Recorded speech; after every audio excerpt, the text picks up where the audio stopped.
እሺ ኪዳ የጌታ ልጅ የሚል ልጅ እያየው ነው።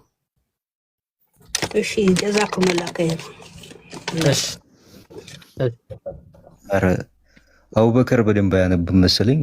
ኪዳ የጌታ ልጅ ብሏል። የገጠር ልጅ ነው የሚለው። ይቅርታ ይቅርታ ይቅርታ ይቅርታ። የቀድሙን ሳቅ እኮ መልሰን ልናመጣው ነው አሁን። እሺ እንዴት ነህ ኪዳ? አለን ይመስገነው። ቆይ እስቲ ተረጋጋ። ቆይ ወይኔ ለማውራት በጣም ቸኩራል። ቆይ እስቲ እናውራ ትንሽ። እንዴት ነህ? መጀመሪያ ጤንነትህን ደህንነትህን። እሺ ጥያቄ ያለህ ወይስ? ጥያቄ አለኝ። ከዛ በፊት ግን ከኔ በላይ ያለው ኢምራን እንትን ማለት ስለምፈልግ ነው የሚያስረዳበት መንገድ ምናምን አቡበከርን አይቻላቅም። ኢብራሂም ቢኖር ኖሮ ደስ ይለኝ ነበረ በጣም ማለት ነው። ያው ብዙ ጊዜ ቀን ስለምከታተለው ኢምራን የምታስረዳበት መንገድ ምናምን በጣም ነው ደስ የሚለው። አክቹዋሊ ሁሉም ምክንያቱም ኢቭን ለኢንሳልት ምናምን አይደለም ስድብ ምናምን አይደለም መጀመሪያ የሚቀናቸው አንዳንድ ቦታዎችን ሁሉ ዳሽ ብለው አልፈው ከዛ አይኛ እናነበውም ከፈለግ አንብበው ብለው ነው እንትን የሚሉት የሚያስረዱት ማለት ነው። እሱ ነገር ደስ ይላል። አሁን አቡበከር ቤቱን እንዳልይዝበት በክርስትና ለምሳሌ ሰይጣን በጣም ታናሽ የሆነ ትንሽ የሆነ ፍጥረት ነው እና ከአምላክ አንጻር ስናየው ማለት ነው እና ፓወርፉል ሆኖ ሳለ አላህ እኔ አሁን ከሙስሊም ደግሞ መስማት ስለፈለኩኝ ነው በዚህኛው ጋር መልሳለና ፓወርፉል ሆኖ ሳለ አቅም ኖሮት ሳለ ለምንድን ነው ይህን ያህል የሰው ልጆችን እንዲያሰቃይ ለሰው ልጆች በዚህ መጠን እንቅፋት እንዲሆን እንትን የሆነው ለምንድን ነው? ያለ መጥፋቱ ወይም ደግሞ ይህን ያህል የመንከራተታችን ምክንያት ለምንድን ነው?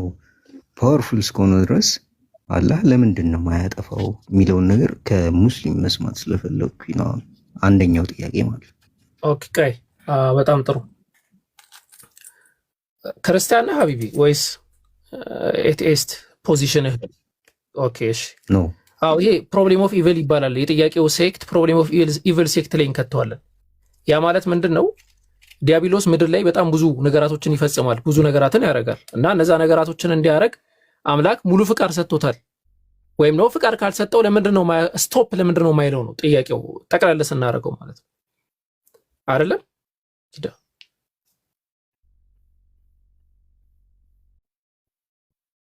አስተካክለኝ።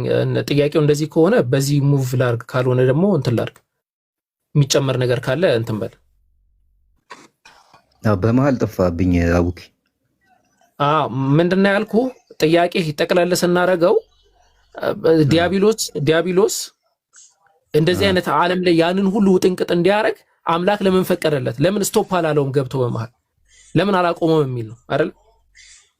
አዎ የሆነ ሰዓት ድረስ ኦር ለፈተና ኦር ለሆነ ቴምፕቴሽን ምናምን ሊሆን ይችላል። ግን እስካሁን ድረስ ለምን የሰው ልጅስ በዚህ መጠን ለምን መገፋት አለበት የሚለውን ነገር መስማት ስለፈለኩኝ ነው። ኦኬ እሺ ቆይ ኢምሩ፣ እኔ ረጅም ሰዓት እያወራሁ ስለነበር ኢምራን እንትን ይበልና እኔም ፖይንት አስቀምጥልሃል። ኢምራን አለ አላህ እሺ ኸይር አልሐምዱሊላህ ወከፋ። ያው በጣም ሰፊ ፖይንት ነው፣ ግን ባጭሩን አስቀምጠውና ኢንሻአላህ አቡኪ በደንብ ትሄድበታለህ፣ ብዙም ለማለት ስለማይመች ማለት ነው። መጀመሪያ ቁርአን ላይ መልሶ አስቀምጦታል። ለፈተና ነው አላህ ሱብሓነሁ ወተዓላ የተወው። መጀመሪያ አንድ ነገር ላይ መስማማት አለብን። ምድር ዘላለማዊ መኖሪያ አይደለችም። ኦኬ ፈተና የሚባል ነገር ምድር ላይ አለ። ፈተና ደግሞ በብዙ መንገድ ይሆናል። ሰይጣን ሰዎችን ይፈትናል፣ ሰዎችን በራሳቸው ይፈተናሉ፣ በሀብትም ይፈተናሉ፣ በድህነትም ይፈተናሉ፣ በብዙ ነገር ይፈተናሉ። ይሄ ፈተና ይባል። ሁሉም ደግሞ ከአላህ እንደሆነ እናምናለን። ስለዚህ ሙስሊሞች አንድ እምነት አለን። ወደዚህ ምድር የመጣ ነው ኃላፊነት ተሰጥቶን ሊየብሉወኩም አዩኩም አሕሰኑ አመላ ስራችንን ሊፈተን እንደሆነ እንስማማለን። በዚህ ከተስማማን ለምንድነው የተወው ስንል ቁርአን ላይ ኢብሊስ ምን አለ? ፈአንዚርኒ ኢላ የውሚ ይብዓሱን አለ። እስከሚቀሰቀሱበት ድረስ በህይወት አቆየኝ አለው። አላህም ማለት ነው። ከዛ አላህ ምን አለ? ኢዝሀብ ፈመን ይተበዐከ ፈኢነ ለሁም ጀሃነም ከማ ቃል የተከተሉህን በሙሉ ገሃነም አስገባቸዋለሁ ያው ተፈትናቸው ብሎ ይለቀዋል። ቀጥሎ ምን አለ? ኢላ አስታውሱኝ ቁርአኑ አቡኪ አማኞች ሲቀር የሚለው ምን የሚለው ቦታ አማኞች ሲቀር የሚለው ብቻ ግን አረበኛው ግዴታ ማለት አይጠበቅብንም። ኢላ ኢባዲየል ሙኽሊሲን መሰኛው ከማቃል ባሮቼ ሲቀር ብሎ ያስቀምጠዋል። ስለዚህ ባሮቹን የአላህ ትክክለኛ ባሮችን እንደማይፈትናቸው ይናገራል። ግን ደግሞ እንደዚህ ጣዖት አምላኪያንን ልባቸውን ክፍት ያደርጉ ግን በሰይጣን ፈተና ሊወድቁ ይችላሉ። ስለዚህ በእስልምናችን ምን አለ? አላህ ባሮችን በብዙ መንገድ ሲፈትን ሰይጣን ራሱ አንዱ ፈተና ነው። እሱን ካልንማ አላህ ለምንድን ነው ምድር ላይ መሬት መንቀጥቀጥ የሚያመጣው ሰዎችን የሚሞቱት ሰዎች እርስ በርስ የሚጋደሉ እንላለን እኮ እንደዛ ካልንማ እንደዛ የሚል ፖይንት ከመጣ ወደ ምድር የመጣንበት ዓላማ ራሱ ቀረ ማለት ነው። ኦኬ ምድር ራሱ ጀነት ከሆነች ምንም ፈተና ከሌለባት ሲጀመር ወደ ምድር የመጣንበት ዓላማ ምንድን ነው የሚሆነው? ኦኬ ቁርአን ምንድን ነው ያለው? ኢኒ ጃኢሉን ፊል አርዲ ኸሊፋ በምድር ላይ ምትክ አድራጊ ነኝ ያለው ኸሊፈቱላሂ ፊል አርድ ነን። ኦኬ ወጀዐልናኩም ኸላኢፈል አርድ ነው ያለው ቁርአን ላይ። ምድር ላይ ኃላፊነት አለን። ኃላፊነታችን ደግሞ በጥሩ ማዘዝ ከመጥፎ ነገር ደግሞ መከልከል ነው አይደለ? ከመጥፎ ነገር የማንከለከል ህዝብ ከሌለ ሁሉም ጥሩ ከሆነ ሲጀመር በቃ ሰንሰለት እኮ ነው የሚሆነው። ሁሉም ሰው አማኝ ከሆነ ሁሉም ትክክል ከሆነ ሲጀመራለህ ወደ ምድር ለምን አመጣን? ዘሎ ጀነት ያስገባ ነበረ። ግን ወደ ምድር የመጣንበት ዓላማ ምንድነው? ልንፈተን ነው። ስለዚህ በብዙ መንገድ እንፈተን። ይሄ ራሱ ከፈተናዎቹ አንዱ ፈተና ነው። ምሳሌ ረሱል ሰለላሁ ዐለይሂ ወሰለም አሉ፣ አንድ ሰው አይታመምም ለኃጢአቱ ማስተሰሪያ ከሆነ ኢንሰበር፣ አንድ ሰው ታሞ ከታገሰ ለኃጢአቱ ምንድነው? ማስተሰሪያ ነው። አያ አላህ በሽታ ፈተነው፣ ሰውየው ግን ከሰበረ አጅር አገኘ። እንዲሁም ሀብታም ካለ ኢንፋቅ በማድረጉ አላህ ይፈትነዋል። ሀብታም ሆኖ ነፍስያው አሸንፈው በቃ ብር የሚሰበስብ ከሆነ ይሄ ሰውየው መልቂያም ይጠየቃል፣ ብር በመሰብሰቡና ለድሃ ባለመስጠቱ ማለት ነው። እንዲሁም ደግሞ ድሃ ደግሞ ተቸግሮ እያለ ካልሰበረ አላህ ፊት ይጠየቃል። ግን ከሰበረ ደግሞ ፈለሁል ጀነት አለው። ስለዚህ አላህ በብዙ መንገድ ባሮችን ይፈትናል። ሰይጣን ደግሞ ከፈተናዎቹ መካከል አንድ ፈተና ነው ማለት ነው። ኢንሻአላህ አቡኪ ደግሞ በደንብ ሄድበት። ጀዛከላ ጥሩ ነጥብ ነው ፈተና የሚለው ሀሳብ ማለት ነው። በእስልምና አስተምህሮ ላይ አላህ ኢብሊስን እስከ ትንሣኤ ቀን እንዲቆይ አድርጎታል። የእርሱ ልመና አለ። ያንን ልመና ሊሚት አድርጎ እስከ ትንሣኤ ድረስ ያለ ቦታ አላህ ሰጥቶታል። ዘንድ ደግሞ ፈተናም ልፈትን ብሎ በተናገረው መጠን ፈተና እንዲፈትንም ጭምር አላህ ሱብሓነሁ ወተዓላ ፈቅዶለታል። ይሄ ግን ያለምንም ምክንያት የተደረገ ነገር አይደለም። ምክንያት አለው። ምክንያቶቹን አመክንያዊ በሆነ ሁኔታ እንዲሁም ሰነዳዊ በሆነ ደረጃ አስቀምጥልሃለሁ። የመጀመሪያው አላህ ሱብሓነሁ ወተዓላ ያስቀመጠው ነገር ለፈተና ነው። የትራያል ኮንሴፕት ብለን የምንጠራው ነገር አለ። ፈተና ብለን የምናነሳው ነገር ማለት አላህ የአፍተር የሚለው አካውንት ሚውት አድርግ። የልብ አካውንት እንትን ልብ ሲመታ እየተሰማኝ ነው ወይ አውርዱት። በጣም ይጨንቃል።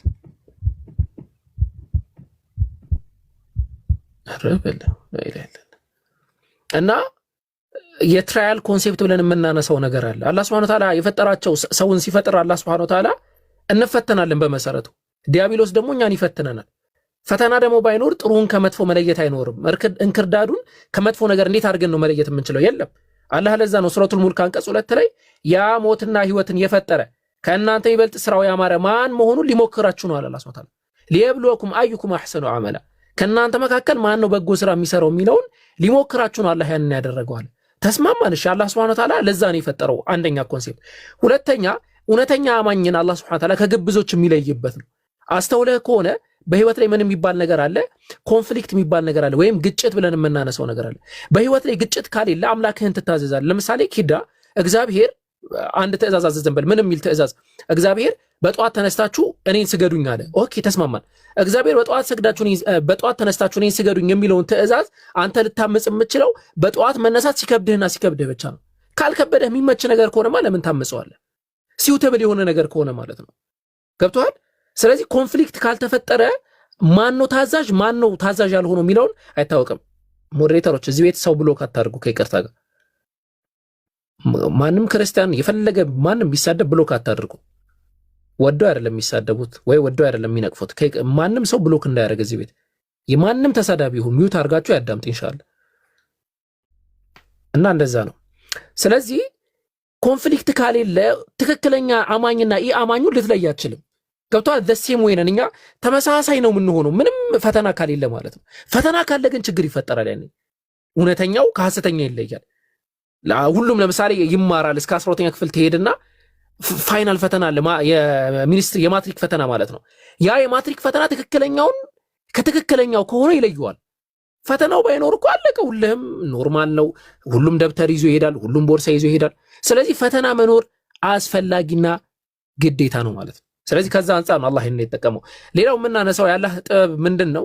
የአላህን ባህሪያት ስሞቹን የምንረዳበት ነው። አላህ ከስሞቹ መካከል አንዱ ገፉር ነው፣ መሐሪ ነው፣ አዛኝ የሆነ ጌታ ነው። ስለዚህ ዲያብሎስ ያሳስተናል፣ እኛ ደግሞ ወደ ጌታችን እንመለሳለን። የዲያብሎስ ደግሞ ዋና እንትኑ ምንድነው? ለአቅዑደነ ለሁም ሲራጠከል ሙስተቂም፣ ቀጥተኛ መንገድ አለ። ቁጭ ነው የምለው እዛ አለ። ቀጥተኛ መንገድ ላይ ቁጭ የለም፣ ወደዚህ ወደዛ አይደለም፣ ቀጥተኛ መንገድ ላይ ቁጭ ላለው ነው ያለው። አላህ ደግሞ ያንን አልፈህ እሱ ጋር ስትደርስ በጣም ነው ደስ የሚለው። ገባ? አላህን ለማግኘት ያን ሁሉ ነገር አድርገሃል ማለት ነው። ስለዚህ ከዛ አንጻር ነው። ሌላው የምናነሳው ነገር ምንድን ነው? የሰይጣን ትዕቢት አለ። ምን የሚል ትዕቢት አለ? ከአላህ ጋር ተሟግቷል። አጠማቸዋለሁ ብሏል። ማንም ይገዛልህ አታገኘም ብሏል። ትንሽ ሰዎች ካልሆኑ በቀር አንተ ማንም አይገዛህም ብሏል። ኦኬ ፈትን ደግሞ ሞክረው ብሎ አላህ ደግሞ አሳይቶታል ማለት። እንደዛ ግን ሲያደርግ አላህ ሱብሓነሁ ወተዓላ ነፃ ፍቃድ ሳይሰጠን ያ ነገር ሆኖ ቢሆን አደጋ ነው፣ ስህተት ነው፣ ጥያቄ በሚያስነሳ ነው። ለምሳሌ ግዴታ ሰይጣን የሚያታለን ከሆነ እንዴ እኛ አቅም ባሌለን ነገር እርሱ ባታለለን ነገር እንዴት እንጠይቃለን የሚል ነገር ታነሳል።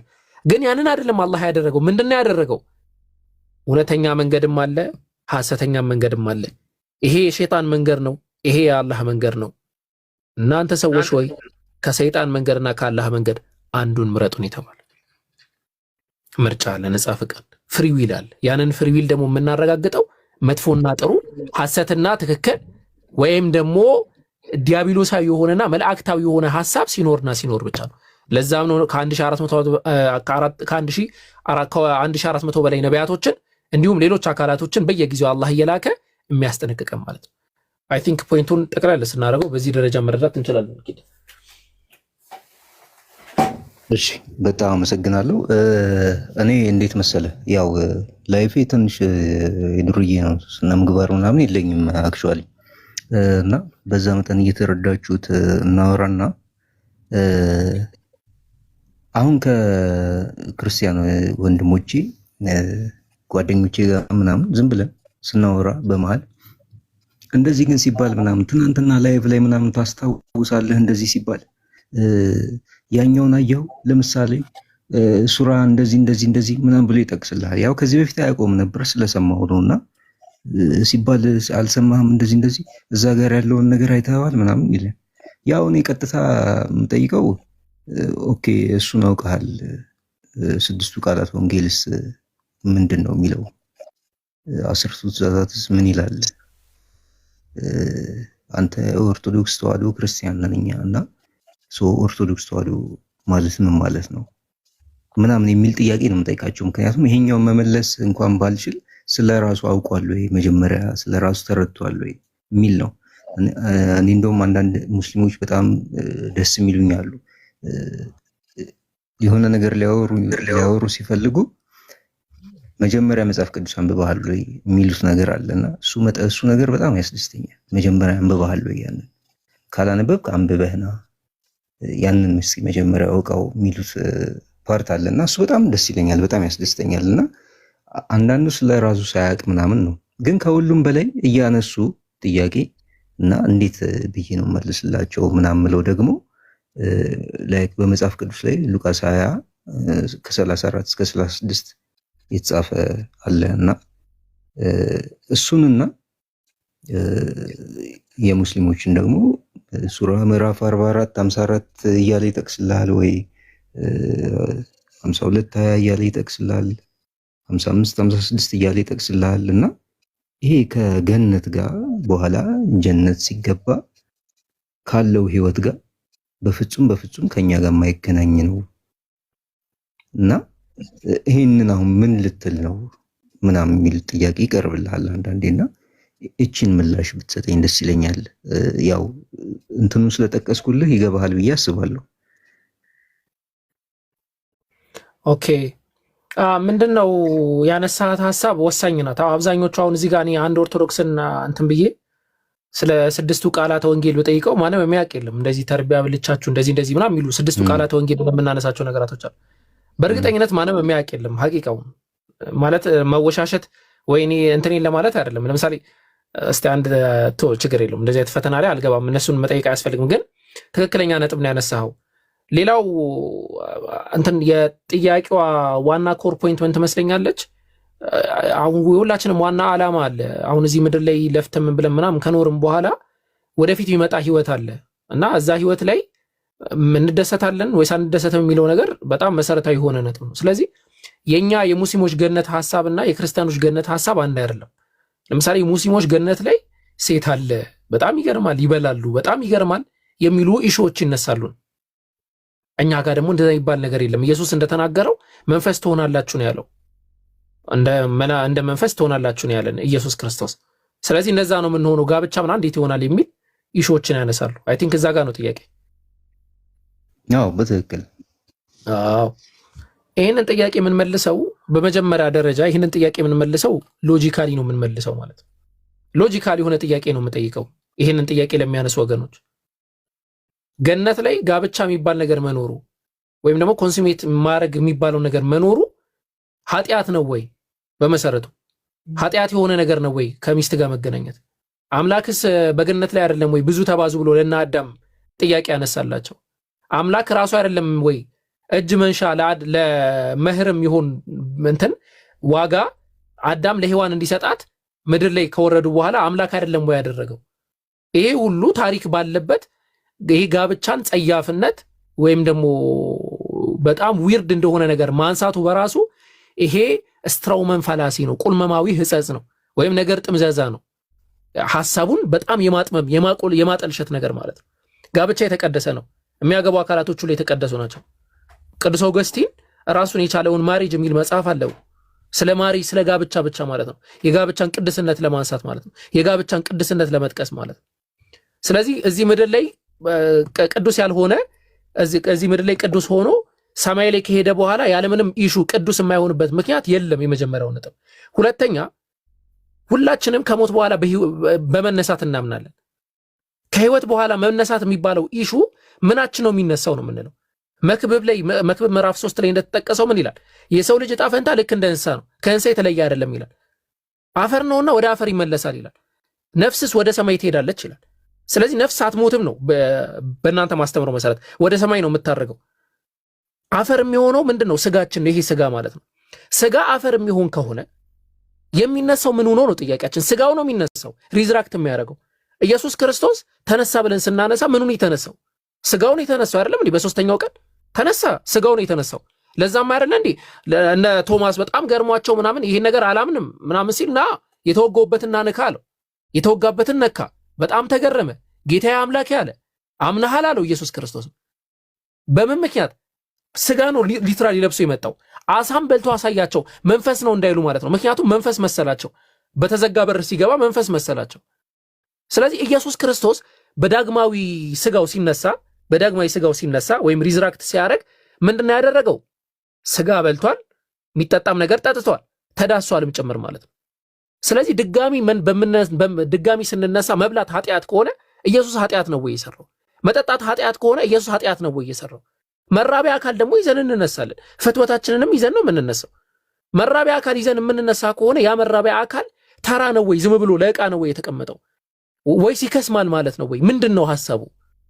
አይታል አይሄድም። ሎጂካሊ ስናየው ማለት ነው። መጽሐፍቶቹ ምን እንደሚሉ እንመልከት። አላህ Subhanahu Wa Ta'ala ቁርአን ላይ ምን ብሎ ነው የሚያስቀምጥልን? ገነት ላይ ማተቀሩ ለሁል ዑዩን ሁሉ ነገር አለ ነው የሚለው በሐዲስ አልቁድሲ ላይ። ነብዩ መሐመድ ጥያቄ ያለኝ አንዴ ቆይ ከማንበብ በፊት አንተን ነው አሁን እንደዚህ ስገቢ በመሃል ማለት ነው እንትን ይላል። አሁን ሐሳብ አንስተን ምናምን በመሃል ስገቢ ጥሩ አይደለም። ኦኬ አሁን ትምህርት ሲሰጥ ለምሳሌ እኔና እሱ እያወራን ከሆነ ትምህርት ሲሰጥ ልክኛ እንጨርስና ከዛ ደግሞ አንቺ ትቀጥያለሽ ማለት ነው። ይሄ የንግግር ስርዓት ነው። ኦኬ ስለዚህ አንድ እንጨርስና ትቀጥያለሽ፣ ችግር የለውም። ስላነሳኸው ብዬ ነው ልጠይቅ። ችግር የለውም። ያነሳኋት ነጥብን ያዝ አድርገሽ መቀጠል ትችያለሽ፣ ችግር የለውም። እድል እሰጥሻለሁ። እሺ አንዴ ግን ከሱ ጋር ያለውን ነገር እንጨርስና ትቀጥያለሽ። ያለበዚያ ይዘበራረቃል ሐሳባችንን። ገባሽ? ታች ኦዲየንስ አለ የሚያዳምጠን፣ ኪዳ ራሱ ይደብረዋል። አሁን እሱ ጥያቄ አንስቶ የኔ ጥያቄ እየተመለሰልኝ ነው ብሎ በሚጠብቅ ሰዓት እንትን ካለ ማለት ነው። ችግር የለውም ኖርማል ነው። እንደውም ለምክንያት አስቆመችን ብዬ አስባለሁ። እና ፎር ኤግዛምፕል ለምክንያት አስቆመች ብዬ አስባለሁ። እና ስንቀጥል ምን መሰለህ የፈለግኩት እኔ ለምሳሌ እኔ ነብዩ መሐመድ ሰለላሁ ዐለይሂ ወሰለም በጣም ነው የምወዳቸው። ዛሬ ሳይሆን ከ11ኛ ክፍል ጀምሮ የተማርኩት ነገር ስላለ ማለት ነው። እና አሁን አንተ የምትወዳቸው ነብዩ መሐመድ ሰለላሁ ዐለይሂ ወሰለም በገነት የሚኖሩ አማኞች ሁሉ የግብረ ሥጋ ግንኙነት መፈጸም የሚያስችላቸው ልዩ ኃይል ከአላህ ይሰጣቸዋል። ከዛ እሱም ተጠየቀ ብሎ የአላህ መልእክተኛው ሰው በእርግጥ ግብረ ሥጋ ግንኙነት መፈጸም ይችላል ማለት ነው? ነብዩም ሲመልስ ወደ ገነት ለገባ ሰው ይህንን ለማድረግ የሚያስችለው ለአንዱ ሰው 100 ሰው ጉልበት ይሰጠዋል አሉ ይልና አልትርምድ ላይ ተቀምጠዋል ይላል። ከዛ አሁን እኔ ከወዳጆቼ ጋር ቁጭ ብዬ በማወራበት ሰዓት ይሄኛውን ምላሽ ለመመለስ ወር ደግሞ ለማስረዳት ነው ካንተ ምላሽ እየጠበቅኩ ያለሁት ወር ደግሞ ማወቅ የፈለኩት ነገር ማለት ነው። እሺ ችግር የለም። እያንዳንዱ ነጥብ ላይ ሄድባቸዋል። ያው መጽሐፎች እዚህ ጋር አሉ። ይህን መጽሐፍ እንደውም ጠቅሰን እያንዳንዱ ነጥብ ላይ እንሄድበታለን። ኪዳይ ግን በመሀል ተግባ ስላል ከአንዴ በመሀል ተግባና አንገብጋቢ ጥያቄ ካላት አንገብጋቢውን ጥያቄ ሲያንሳ ከዛ እንቀጥላለን። እያንዳንዱ ኢሹ ላይ ነው የምንሄደው። የሚነሱ ጋብቻ ላይ ምን ያህል ሚስቶች ነው የሚያገቡት፣ ሚስቶቹ ራሱ መገለጫቸው ምን አይነት ነው፣ ምን ይመስላሉ፣ እያንዳንዱ ፖይንት ላይ እንሄድበታለን። እሺ እህታችን ካለሽ መቀጠል ትችላለሽ። እሺ ኢምራንም ይመችህ ከሆነ መግባት ትችላለሽ በመሀል። እኔ ልጠይቅ አይመቸኝም ስላልክ ነው ብያወራሁት። እሺ ቀጥይ። እኔ ጥያቄ ምድር ሲጀመር ምድርና ሰማይን እንዴት ነው አንድ ያደረጋችሁት? ሲጀመር ማለት ነው። በመጀመሪያ ደረጃ ሰማይ ማለት በቃ እኮ በጣም ሰፊ ልዩነት ይሄ ይታወቃል። እንዳንተ ጋር ገነት ሰማይ ነው ያለው ስተር አባይ ቆይ አንዴ ይቅርታ።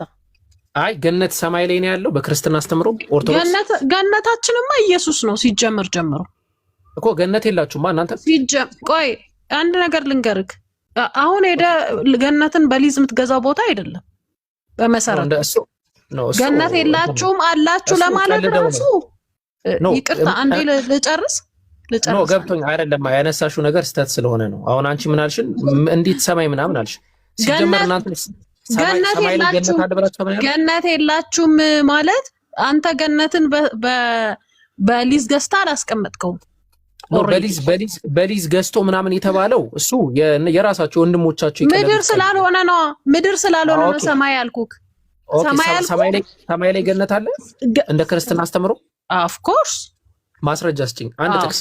ገነት ሰማይ ላይ እንዳለ ጠብቀኝ እሰጥሃለሁ። እኔ ግን ገነት ያለው እዚህ ኤፍራጥስ ከወንዝ አጠገብ እንደሆነ የሚናገር ጥቅስ አመጣልሻለሁ። ኦኬ በክርስትና አስተምሮ መሰረት አንተ ትኖራለህ ኤፍራጥስ አጠገብ። ኧረ በለው ቆይ አንዴ ሚውት አድርጌማ። ቀደም ኪዳ እየተናገረ ነበር። ብዙ ክርስቲያኖች ይህንን አያውቁም። መንግስተ ሰማያትና ገነት ይለያያል በክርስትና አስተምሮ መሰረት ማለት ነው። መንግስተ ሰማያት ሌላ ነው፣ ገነት ሌላ ነው። ገነት የት እንደሚገኝ ራሱ ሎኬት እናደርገዋለን። ኢምራን አለ ቆይ አንዴ ስታርት ትቀጥያለሽ። ቀልድ መስሏታል። ጥቅስ ማውጣት ትችላለህ ኢምሩ? አዎ ዘፍጥረት ገነት የሚባለው ነገር በራሱ በወንዞች በኤፍራጥስ ወንዝ በመሳሰለው ነገር የተካበበ ነገር መሆኑን የሚያሳይ ጥቅስ አለ። እሺ እንደዛ ነገር ቀልድ መስሏት። ሌላኛው ልነግርህ የፈለኩት ነገር ምድር ላይ በአምስት ሚስት መኖር በጣም ከሊሚት በላይ ሆኖ እያለ ሰማይ ደግሞ ሄደ 70 ሚስት ማግባት ታስባለህ? እንዲህ አይነት ሚቃቃሚ ጫወታ አምላክ ባይዘው የለም። አንዴ ቆይ ችግር የለውም። ሰማይ ወይ ደግሞ ገነት የምትለው ቦታ ላይ ፍጹም ቆይ የምትፊው ነገር አሁን የምትናገሪው ነገር ቤተሰቦችሽ ያሳደጉሽን ነው። ስዳደጊውን አካል እንደዚህ አይነት ባለጌ ንግግር ሴት ሆና አላህን አዳምጡ። ሴት ሆና ስዳደግ ንግግር ነው የምትናገረው። አልፈርድብሽም። ያደግሽበት ማህበረሰብ ያሳደገሽ አባት ያሳደገሽ ጽድት ያለ ቤተሰብ ውስጥ ነው ያደግኩት። አይደለም በምንም ተአምር ማለት ነው። ወላሂ ምንም ነገር ብትወለድ የኔን ይወጣት ነው። ተሳዳቢ ሴት ወንድ የሚሳደብ ኖርማል ነው። እንዲህ አይነት አምላክ የለም። ባይዘው እንዲህ ቃቃሚ ጫወታ አምላክ የለም ማለት ነው። በቃ ወርታቻ አውርዷት። እንዴ ከህፃናት ጋር አንቀጥልም። አውርዷት ወርታቻ። ይኸውልህ 70 ሚስት አስቀምጦ የሚቀጥል አምላክ የለም። ሜቢ አንተ አምላክ ታታባሪ እንደዚህ ወላሂ እስከምታዘኝ ነበር እየጠበቅኩ የነበረው። ታች በቃ አይ እስከምታዘኝ ነበር እየጠበቅኩ የነበረው። እንዳትቆጣ እስከምታዘኝ ነበር እየጠበቅኩ የነበረው። ኦኬ ኪዳ ወደ ነጥቦቹ እንሂድ። በቃ አይታል በጣም አብዛኞቹ ስርዓት የላቸው ኪዳ ለምን አለ ከማውረድህ በፊት ግን ማለት ነው። እኔ አሁን ለምሳሌ ቅድም እያየሁ ነበር። ለምሳሌ እሷ እንደማታውቀው እኔም የማላውቀውን ነገር ቅድም እያሳየህ አንተ ትሁን ኢምራን አይቼ ነበረ። ለምሳሌ በጋብቻ ዙሪያ